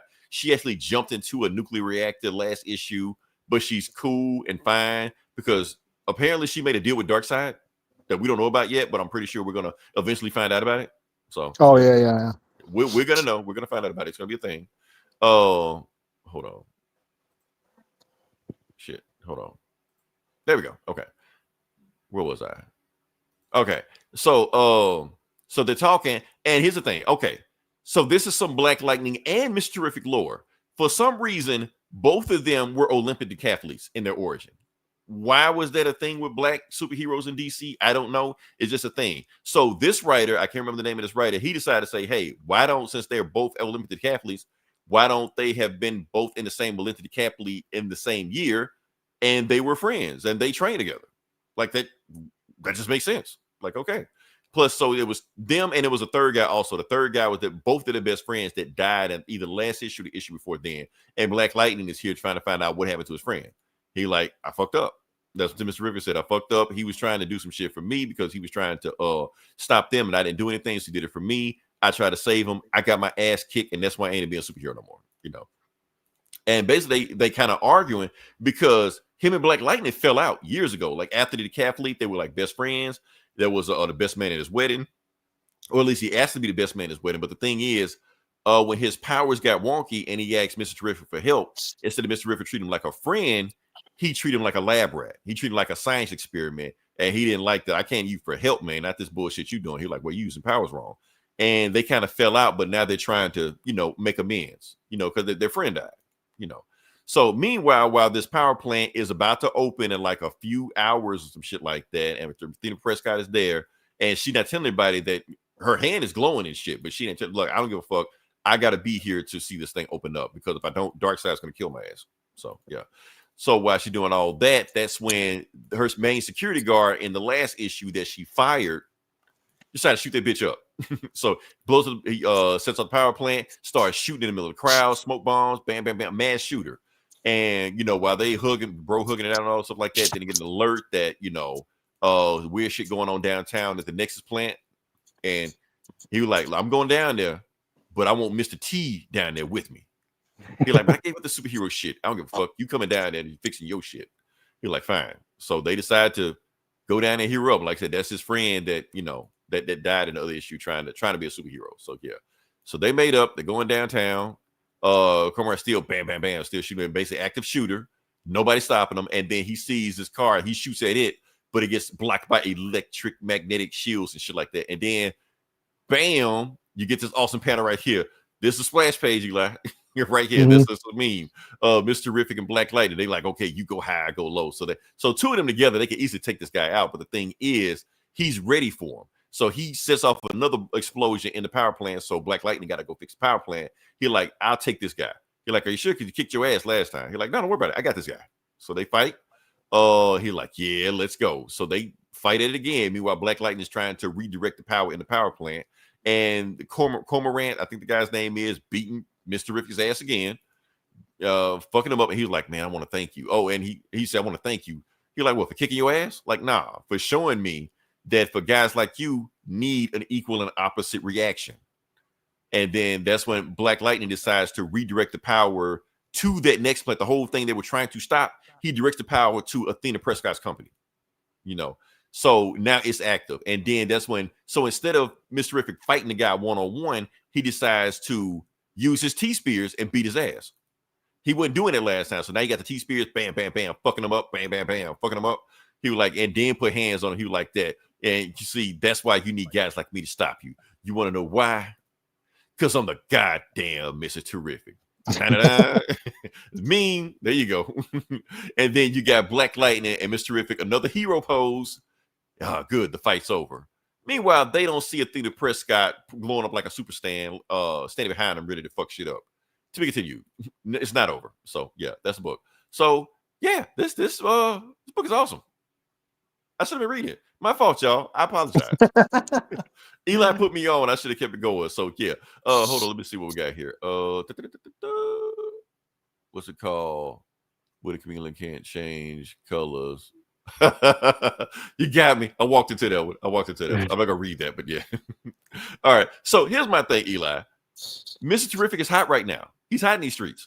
Mm-hmm. People are watching. Like I said, Superman just dropped on HBO. We didn't talk about it, but dropped. Now here's the thing. Sidebar.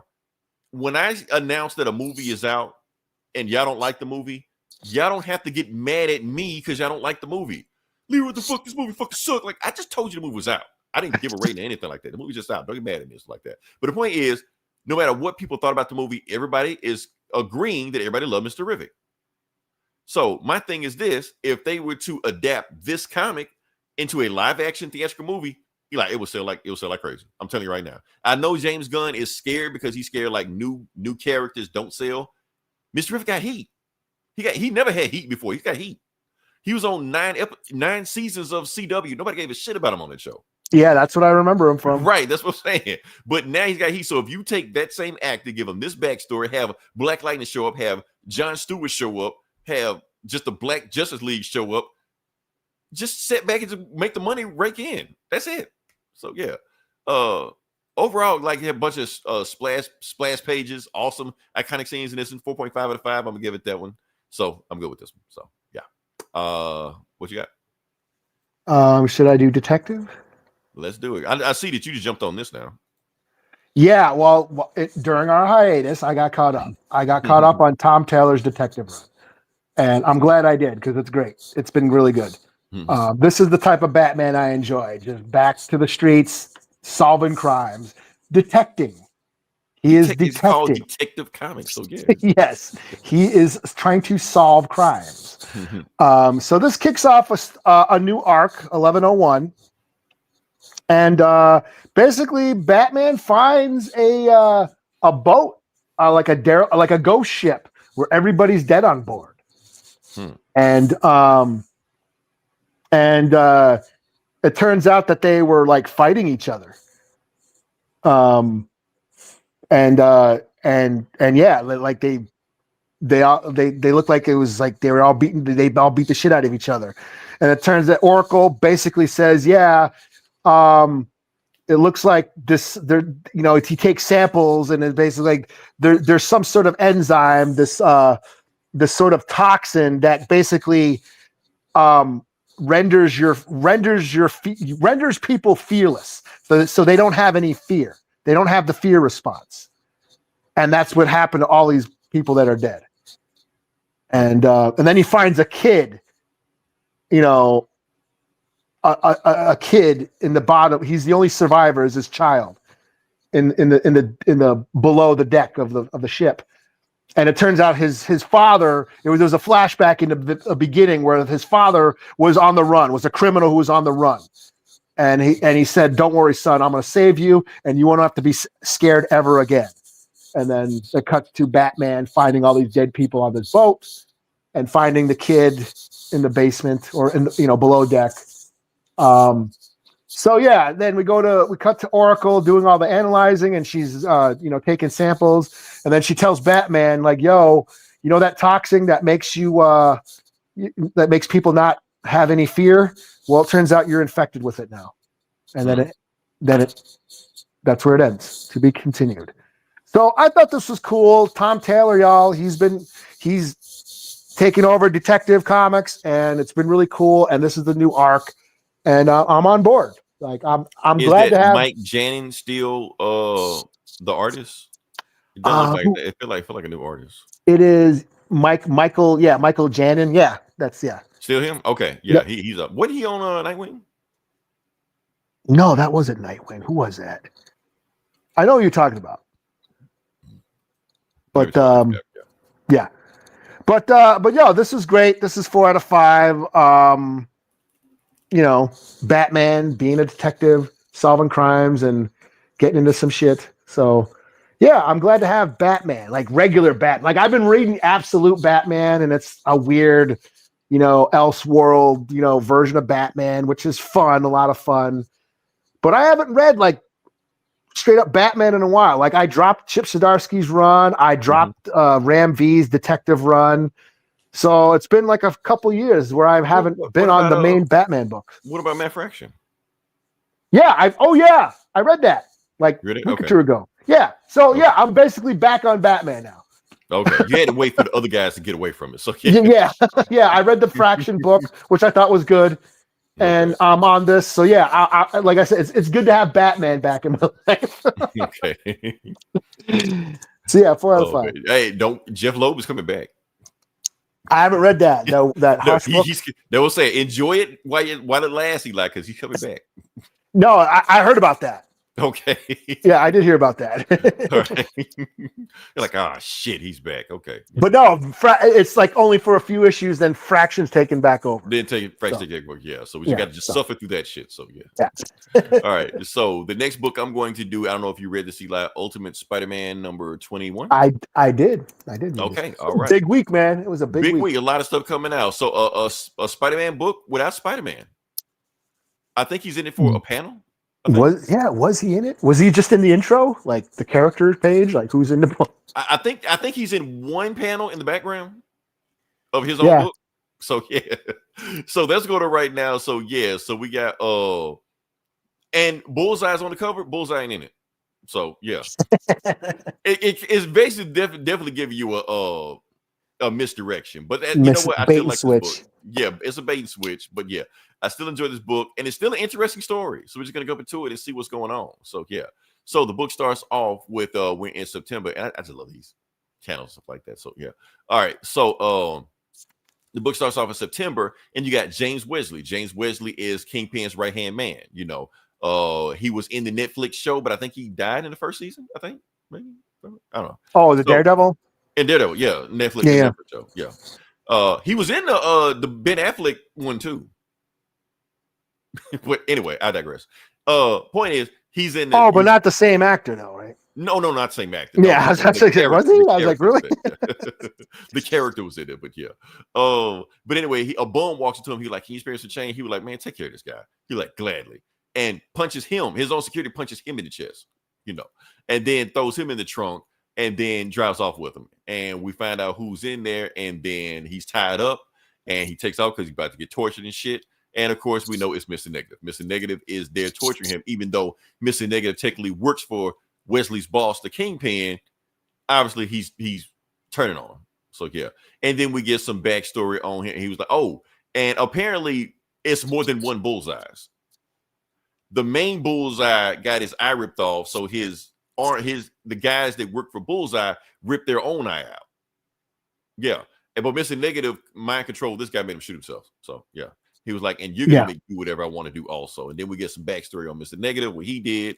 Basically he grew up with it. His sister raised him, and then he found out that he has superpowers. He can make people do whatever he wants to. He's very much Purple Man in this. I thought I was going to say he's kind of like Purple Man. Yeah, kind of like Purple Man, I guess. But yeah, but he's making people do what he wants to. Tells his sister what he can do, and it's just like, oh, I can use this.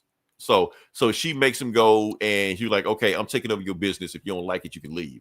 And the guy just jumps off the building. So yeah, so they take over the crime empire, and basically he's getting hungry. Oh, we'll come back to him. Though we got the Uncle Ben and J. Jonah Jameson. They uncovering the conspiracy of it all, and they're like, this is just too much. It's too big. People are not gonna believe this because it's too much.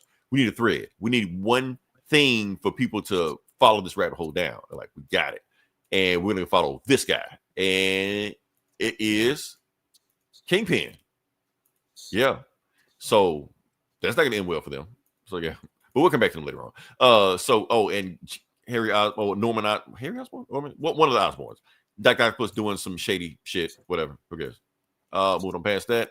And we get. Are we back with Mr. Negative? Yeah, Mr. Negative is basically saying so he's criming up the criminal empire. He like, I want to be the tip top guy. I want to be the guy over everybody. Anybody's got a problem with me, politicians, gangsters, whatever like that, I'm taking over the turf. And he wants to be the Kingpin until he runs into the Kingpin. And he's like, okay, he's just another guy. I can take him over. Kingpin's will too strong. It don't work on him. So Kingpin just beats his ass. So yeah. And instead of killing him, he recruits him. So yeah. So then he decides to he just basically trying to break Wesley down, tell him what's going on, stuff like that. And that's when Wesley tells him, look, I can't betray him because I don't just work for Kingpin. I'm not just loyal to the Kingpin. He's like, well, who are you loyal to? He's like, I'm on Mysterio. So he's one of, and I think we saw him there at the time, or maybe I wasn't paying attention to anything like that. But yeah, he's one of the 5 Mysterios. So yeah, he was like, oh well, that's way more interesting than being a Kingpin, or being a dude for Kingpin. And then that's when we see the 4 Mysterios around, basically saying what they're gonna do, and they're like that. Oh, and Wesley is at the table also. Yeah, Wesley's at the table also with them. So I guess this is like another time or fast forward or whatever like that. So yeah, and basically telling them that I didn't mean to betray y'all, and we'll come back to what he said like that. So basically talks to his sister. His sister slapped the shit out of him. She was like, so basically you just Kingpin's lapdog now, because Kingpin forced him to be in the Sinister Six now. So like, you're nothing to me. And then so basically Mr. Negative wants revenge on Kingpin and his sister. You're like 2 for 1. So I'm gonna get both of them. So yeah. And that's when we go back to Wesley. So he was like, I'm gonna give you these glasses so I can see everything's going on in your Mysterio meetings. And I'm gonna give you one more thing also. and that's when was just like, I'm sorry, I didn't mean to do it, you know. And then that's when now Mr. Negative is on the attack. He's attacking Black Cat and her father. He's attacking Mole Man, killing all their people. And this is where we see Spider-Man. he's in the book. Yeah, he's getting attacked also. So yeah. And that's when they realize that and the fifth member that we didn't know who the Mysterio was, everybody's like, Wesley, who betrayed you? Who are you working for? And the other one goes, my brother. So that was Mr. Negative's sister the whole time right there. We didn't know who it was, but now we know. And that's when he opens up his jacket and it's C4. And he was like, revenge. And bam, Mysterio's die. All of them. To be continued. So damn. Yeah. Pretty good book. I forgot I was reading a Spider-Man book, to be honest with you. Until Spider-Man shows up, and I was like, oh yeah, this is Spider-Man. But Mr. Negative had an interesting story, even though he feels more like Purple Man, but interesting story. Mm-hmm. Yeah. So is he the big bad? Is he the guy? This threw me for a loop. Yeah. Because they were like, this whole series is they've been teasing the whole Mysterios, and they're getting ready for the Maker to come back and all this shit. And this kind of came out of and Kingpin and has been lurking in the background, but this kind of came out of nowhere. I mean, let's be honest with you. This Ultimate Spider-Man book has pretty much turned to a Sinister Six book. Yeah, it's more about them than Spider-Man. I'm like, Spider-Man's there, but it's really about them. It's about them fucking each other over. That's what the whole thing is about. Pretty much, yeah. Yeah, but I'm cool with it. I'm fine with it. Like I said, I still enjoyed a 4 to 5. I mean, I'd probably get a 0.5 if Spider-Man was in it, but I'm still fine with that. No, I'm still on this. They have not lost me yet.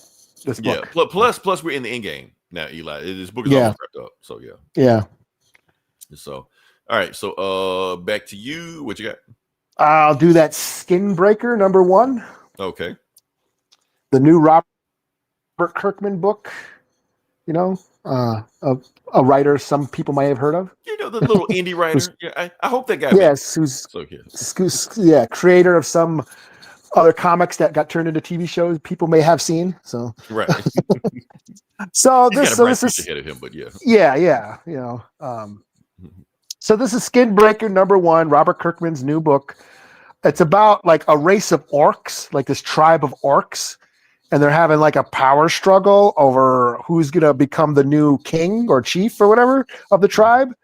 The old chief is getting old. He's old. He can barely. So there's this like axe called the Skinbreaker. And it's like this, dope ass weapon that only the king can wield. But the king is now getting old and he can barely lift it up. And he likes this other guy who basically covers for him. He's like a younger dude. He's a little bit more compassionate. And he's like, he helps the king on a hunt and basically kills the animal, but then says, oh, the king killed the animal, all by himself. And people are like, really? Or the orcs are like, really? The king did this? Because they see he's getting old and he's getting weak and shit. And there's another asshole warrior in the tribe who wants to take the throne and become chief. And like he's like constantly down. Like the guy's weak, I should be chief, I should take over, but the other guy's like, no, he's still able to do it. And the more compassionate guy, I forget their names. They have like Lord of the Rings type names. They got like weird, like fucking Amor or something names and shit. But anyway, the more compassionate warrior, he has a family, and his son is not ready to take the trials yet. He's of age, but for some reason he hasn't gone. They have some ritual where their skin hardens or something, and the kid's skin isn't hard yet. Mm-hmm. So they think of that guy and his family as weak because like they're a bunch of orcs. They're like barbaric, like his barbaric society. It's all about like, violence solves everything. Strength is power, all that shit. Physical strength, blah, blah, blah, blah. Mm-hmm. So when they do this ritual and the son still hasn't, his skin hasn't hardened yet, they consider that guy and his family weak, and then he challenges the old chief, who's an old man. It's like, I challenge him for the throne or whatever, and that's kind of where it ends. This asshole wants to take over the tribe. Even though the chief wants the other guy, the more compassionate guy, to take over. So that's kind of where it is. It ends there. He challenges the old man for the throne. It says to be continued. And yeah, it's basically a fantasy story, swords and barbarian shit. Only this is a tribe of orcs. They're not humans. They're like monster creature, orc-like creatures or whatever. Because you never get it from their point of view. Yeah, and you can tell. Yeah, their tribe is all about strength and power, and violence solves everything. That toxic bro attitude that we see. I'm the alpha. Yeah. So I can tell that is a theme. This toxic masculinity, let's fighting solves everything, violence solves everything, physical strength is power, and and of course that the kid's skin he's soft skin, his skin isn't thick enough yet, he's not, he's weak, he's thin skin. It's all there. I can tell what he's trying to say, and I'm digging it. Yeah, message. Yeah, I can tell what he's doing. And I think it's pretty cool. Let's explore toxic masculinity through these tribe of orcs. And his skin's going to get tougher going through this process. So. Yeah, you have this tribal leader who is now getting old, and he's old and wise, and he wants this other guy to lead, but the other orcs are like, no, he's weak. So yeah, like this whole brawn versus brain, empathy versus, hostility, yeah. So I'm digging on it. I thought it was cool. The art's great. David Finch is on the art. Really cool book, world building, all that shit, which is something Robert Kirkman does very well. He said he tends to take these traditional classical genre stories and turns it on a new spin, like with Walking Dead. He's new spin on horror, or new spin on the superhero genre with Invincible. And now here we have. He makes you care about the characters. Yeah, and now we have and he's doing the same thing with the Transformers. He's going to be writing the new Transformers. And yeah, here we have the fantasy genre sort of being another spin on the fantasy genre. So no, this is cool. I dug on it. 4 out of 5. I guess this is, I think, an 8-issue miniseries, and I think I'm on board. This might be my new monthly book. Another one, Okay. Kirkman doesn't miss. Kirkman does it again. Yeah. Yeah. Should we do Robert Kirkman, y'all? Is that no? We can't do that. He's too established. It don't count for him. It don't count. Yeah, people know. Yeah, people. Yeah, know it don't count for him. He's beyond. All right. He don't need to brag about anything. Right. All right. So I'm gonna let you go again, Eli. I'm gonna let you go again. You got one for me? Okay. The last book I'm doing is Orphan and the Five Beasts, Bath of Blood, #1. Now, if y'all remember, I reviewed the first arc back a couple of years ago. So this is James Stoke. Is that his name? Stokey or Stoke? Stokoe? I've always been confused on how to pronounce his name. But Stoko? I love this guy's art and his storytelling. He did an awesome Alien Dead Orbit, awesome comic book. Godzilla, 100.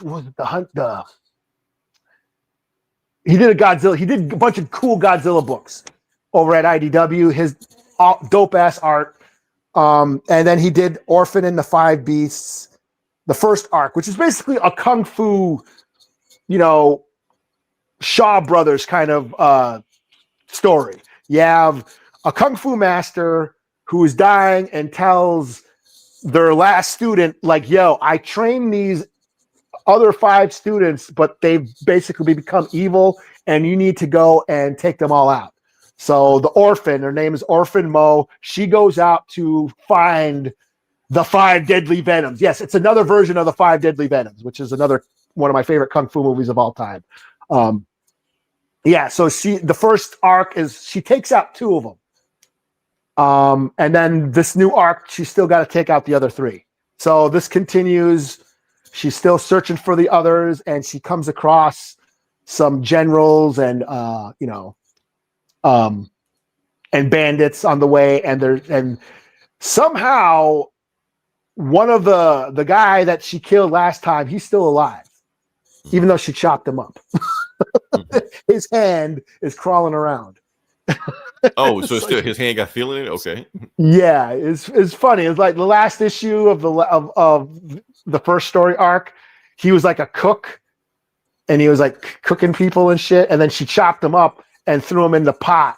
And then his hand came out of the pot and put a bunch of seasonings in it, and then fell back into the pot like he was seasoning himself. What the hell? Okay. Yeah, it was great. It's like total bonkers, like a grindhouse B movie.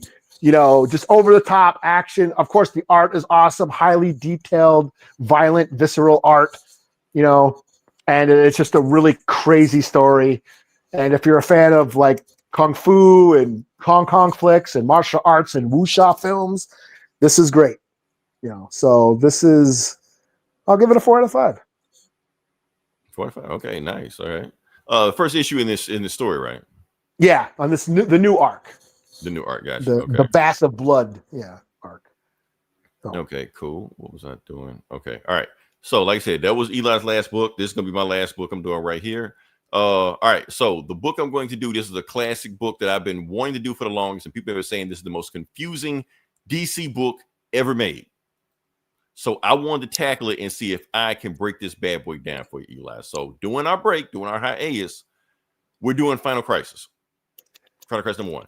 Oh, During wow. This time, okay. Yes. I've read every single tie-in, every single prequel, and every single follow-up to Final Crisis. I'm not going to do all of them. I'm just saying. I was about to say, are we doing issue by issue? And this is going to be like a monthly long thing for the next 2 years? Right. This is going to be a 5-year mission. No, we're not going to do that. So, yeah. We're just going to do the main story, but at least I have context going into that story. So, we're going to just jump into it. What we're going to do is, like I said, this came out in 2008. I want to say. I may be wrong. Somewhere like that. This ain't a new story. This is a story that's been going wrong, but people have been reviewing this book, and Eli, in my opinion, I think people have been reviewing this book wrong because they don't understand it. And I think I'm 80% able to break this book down. And we'll see how it goes. So, yeah. All right. So what we're going to do is Final Crisis number 1. This is how the book starts off. This is, I don't know how to explain this book. It just, we'll see. You'll get to it. Okay. So the book starts off with a man at the dawn of time getting fired. And who's he get fired from? Metron, the new god. He like, man, I give you fire. So, yeah. So, new gods gave us fire. And they would say that's not the first time they gave us technology, but every time they give us technology, we use that to kill each other. So, yeah. So, now we get the protagonist of this first issue, Terrible Dan Turpin. Now, Dan Turpin is a creation of Jack Kirby. And Jack Kirby created Dan Turpin to be a self-insert of himself. So Dan Turpin is just Jack Kirby. That's how you drew him. So yeah. And what is Dan Turpin doing? He's actually on a mission to find, he's on a case to find 6 kids that went missing a couple weeks ago. But on his way to find those kids, he ended up finding a dead new god, Orion. Yes. No, this is not Peacemaker. I'm sick of those fucking memes. This is Orion. So he's dead. We don't know what killed him. We don't know where he came from. That's a whole nother mission. Dan Turpin's like, this shit is above me. Even touching him burns his hand. And then all of a sudden, Orion stands up. He was saying, he's here. He's in you. He's in all of you. And then he dies. So, yeah. Don't know what he's talking about. Meanwhile, in the back, you see a dude on skis. We'll talk about him later on. And then Turpin say, okay, this shit is way too weird for me. And while Orion falls to the ground, the sky starts getting thunderstorms, and the sky never gets normal again because a god has fell to the ground. And that's when you get John Stewart. John Stewart sees the thunderstorm, and then he gets an alert saying, you have a 10-11 in progress. Why'd you call Hal Jordan? We can't find Hal Jordan. You're the next one up. So we're like, fine. So what's a 10-11? A 10-11 is deicide, a dead new god. You're like, oh shit, it's gonna be a long night. So he flies over there, turns into Green Lantern, goes over, and as soon as Dan Turpin sees Green Lantern fly over, he's like, cool, I'm getting the fuck up out of here. This shit is way beyond me. So yeah. Deicide is a death metal band. Is it? That's a one of the biggest. I'm gonna say that's a metal ass name, but it's one of the biggest death metal bands. Yes, one of the pioneers of the genre. Yes. Damn, God killer. Okay, yeah. So it almost like it's raining blood, like one of the Book of Revelation stuff like that. And raining blood is the name of a Slayer song and album. Is this Dark Knight's metal? Is this what this is? Is this the metal book? Yeah. Metal. Yeah.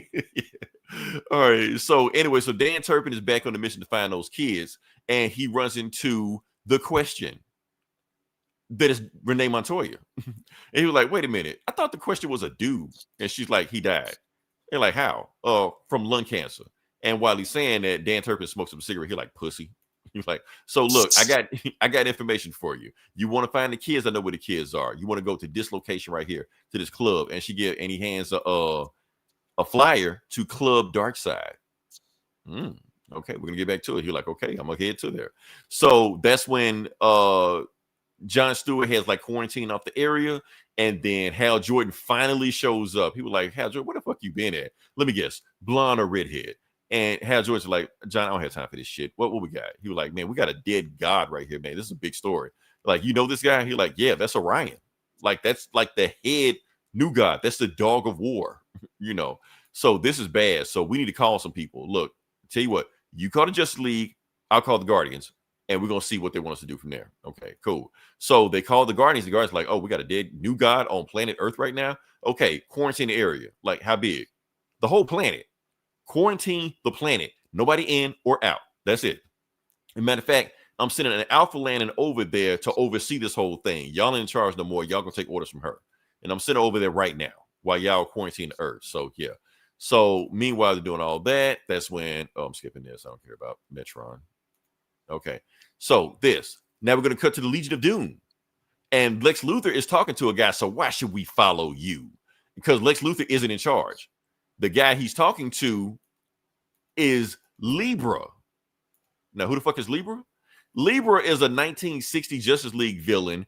Actually, the first villain to form the Legion of Doom, or like the group of villains to go attack the Justice League. He's the first guy to do that.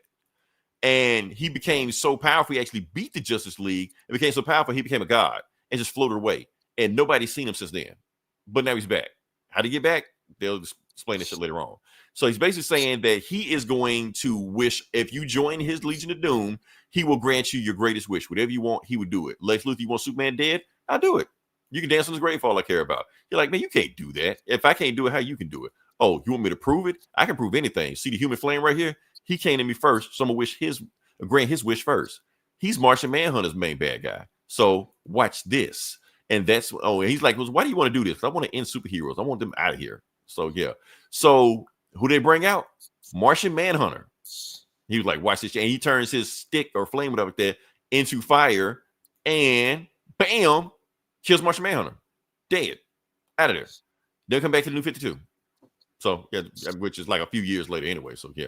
All right. So and that's when Turpin finally goes to Club Darkside because he knows where the kids are, and he goes there and he sees Boss Darkside standing right there. He's like, I thought you'd be younger. He was like, this body is wearing on me. He's like, where the kids at? Well, I gave the kids to Granny. He was like, but you sick bastard, what are you doing with those kids? He was like, don't worry about the kids. You got bigger shit to worry about. Get his body's wearing out on me, but you have more use for you. So, and then the kids from the back come back out, but their eyes are all glowing and shit. And he's just like, kids, why don't you show him what Granny showed you? Show him what you know about the afterlife. And that's it. So, and like I said, the Just League talking about what's going on and the Earth is planet, stuff like that. And then we cut to the monitors. And this is where people get confused about the story. I'm gonna break the story down for it. What they're going on with the monitors is that Earth 52 got destroyed. They don't know how, but they can blame it on the monitor that was over it. Like, since you was overseeing it, you missed it, you're gonna be punished for it. And how to punish you, we're gonna turn you into a regular person and send you down to the planet.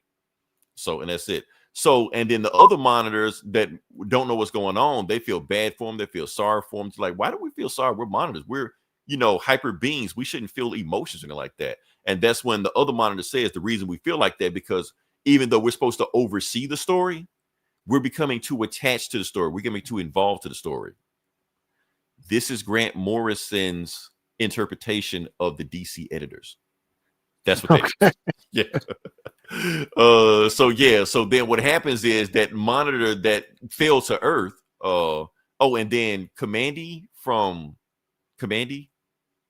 Apparently, they have the last boy on Earth. The last boy on Earth. Yeah, he's there. How that was DC.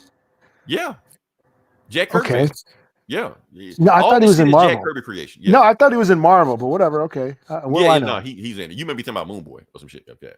Maybe. Matter of fact, Earth 51, and that's why I realized Earth 51 that got destroyed. That technically is the Kirby verse. When Jack Kirby came over to DC, he didn't want his shit in continuity. He wanted in a separate universe by himself. That's it. But what they're saying is that everything that happened in Earth 52 fell to the regular Earth. It's combining continuity and it's basically destroying everything. So Commandy, it was invented on Earth 51. Now he's in the regular Earth. So, I thought it was the Savage Lands and shit, but whatever. You talking about Kazar? You talking about Kazar? That's one. Also a Jack Kirby creation, but yeah. Yes, that's what I'm thinking. Yeah. All right. So the monitor that fell to Earth wakes up in a shitty apartment, looks at his cell. He's a black dude, and he's staring at the TV, and there's just a bunch of superhero shit on there. So he's basically me. So yeah. So to be continued. So that's the book. I'd like to think this book gets better. I mean, the series gets better. I can't remember. We're gonna see. The first book is just a whole bunch of shit in there, but it gets more streamlined as it goes along. We're gonna keep it going. I just want to see how that first issue, but we had to get through that first. Hold on, let me see what we got here. Commandy. That's what we said. Yeah. Bruce is loose. Yeah. So Commandy, but the way they spell it, Command D, like COMAND D, they spell it like that. So yeah. Why? I don't know. But yeah. In the hospital, how you do? Oh, shout out to you. Yeah, I'll read it later on. All right. So yeah, that's what's going on right now. So like I said, I'm gonna keep Final Crisis as long as I can get there, because basically I want to get to when Batman fights Darkseid. That's the big thing I'm trying to get to. So yeah, that's a big thing, but we'll see how it goes. But yeah, we'll see how it goes. But anything else you got, Eli? Or no, that's a bit. I'm pretty much booked out. I mean, I did read the new Absolute Wonder Woman, which was great. Oh, Daredevil. Okay. Yeah, Daredevil. Solomon Ahmed's run ended. So basically, Elektra and Elektra and Matt are back together. Basically, that's how it ended. Yeah, that's about it. And then the Predator book, yeah, big week. Yeah, it was a lot of book this week. Okay, so I'm gonna tell you what we're gonna do next week. Eli, I want you to prepare because we're gonna take some time on this. Nasia 2 drops on Wednesday on HBO Max. What? Let's talk about it. What are we taking? Nasia 2. Nasia. Oh, yeah. Nasia. Oh, yeah, Nasia. The animation. The animation. Yeah, we're not gonna talk about it now. We're not gonna talk about it now. Yeah. We got too much show right now. But we're gonna talk about Nasia 1 and 2. We're gonna do both. All right, cool. Yeah, no, I'm good with that. Okay. So I got to renew HBO to watch that shit. So yeah. All right. So damn, a lot of people come in here. Shout out to y'all, man. I think we had 550 views for this one. That's pretty cool. One of the best ones we've done in a while. I guess y'all wait for us to come back. So I guess I don't know. That's why I kept it going. Like I was like, shit, we got these numbers. Why do we keep going? So shit. So yeah.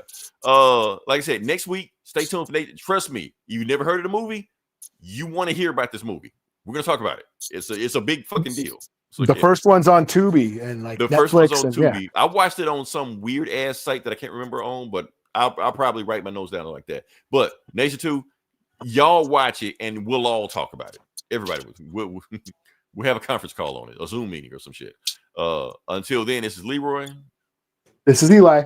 We'll talk to you guys next week. Same bullet time, same bullet channel.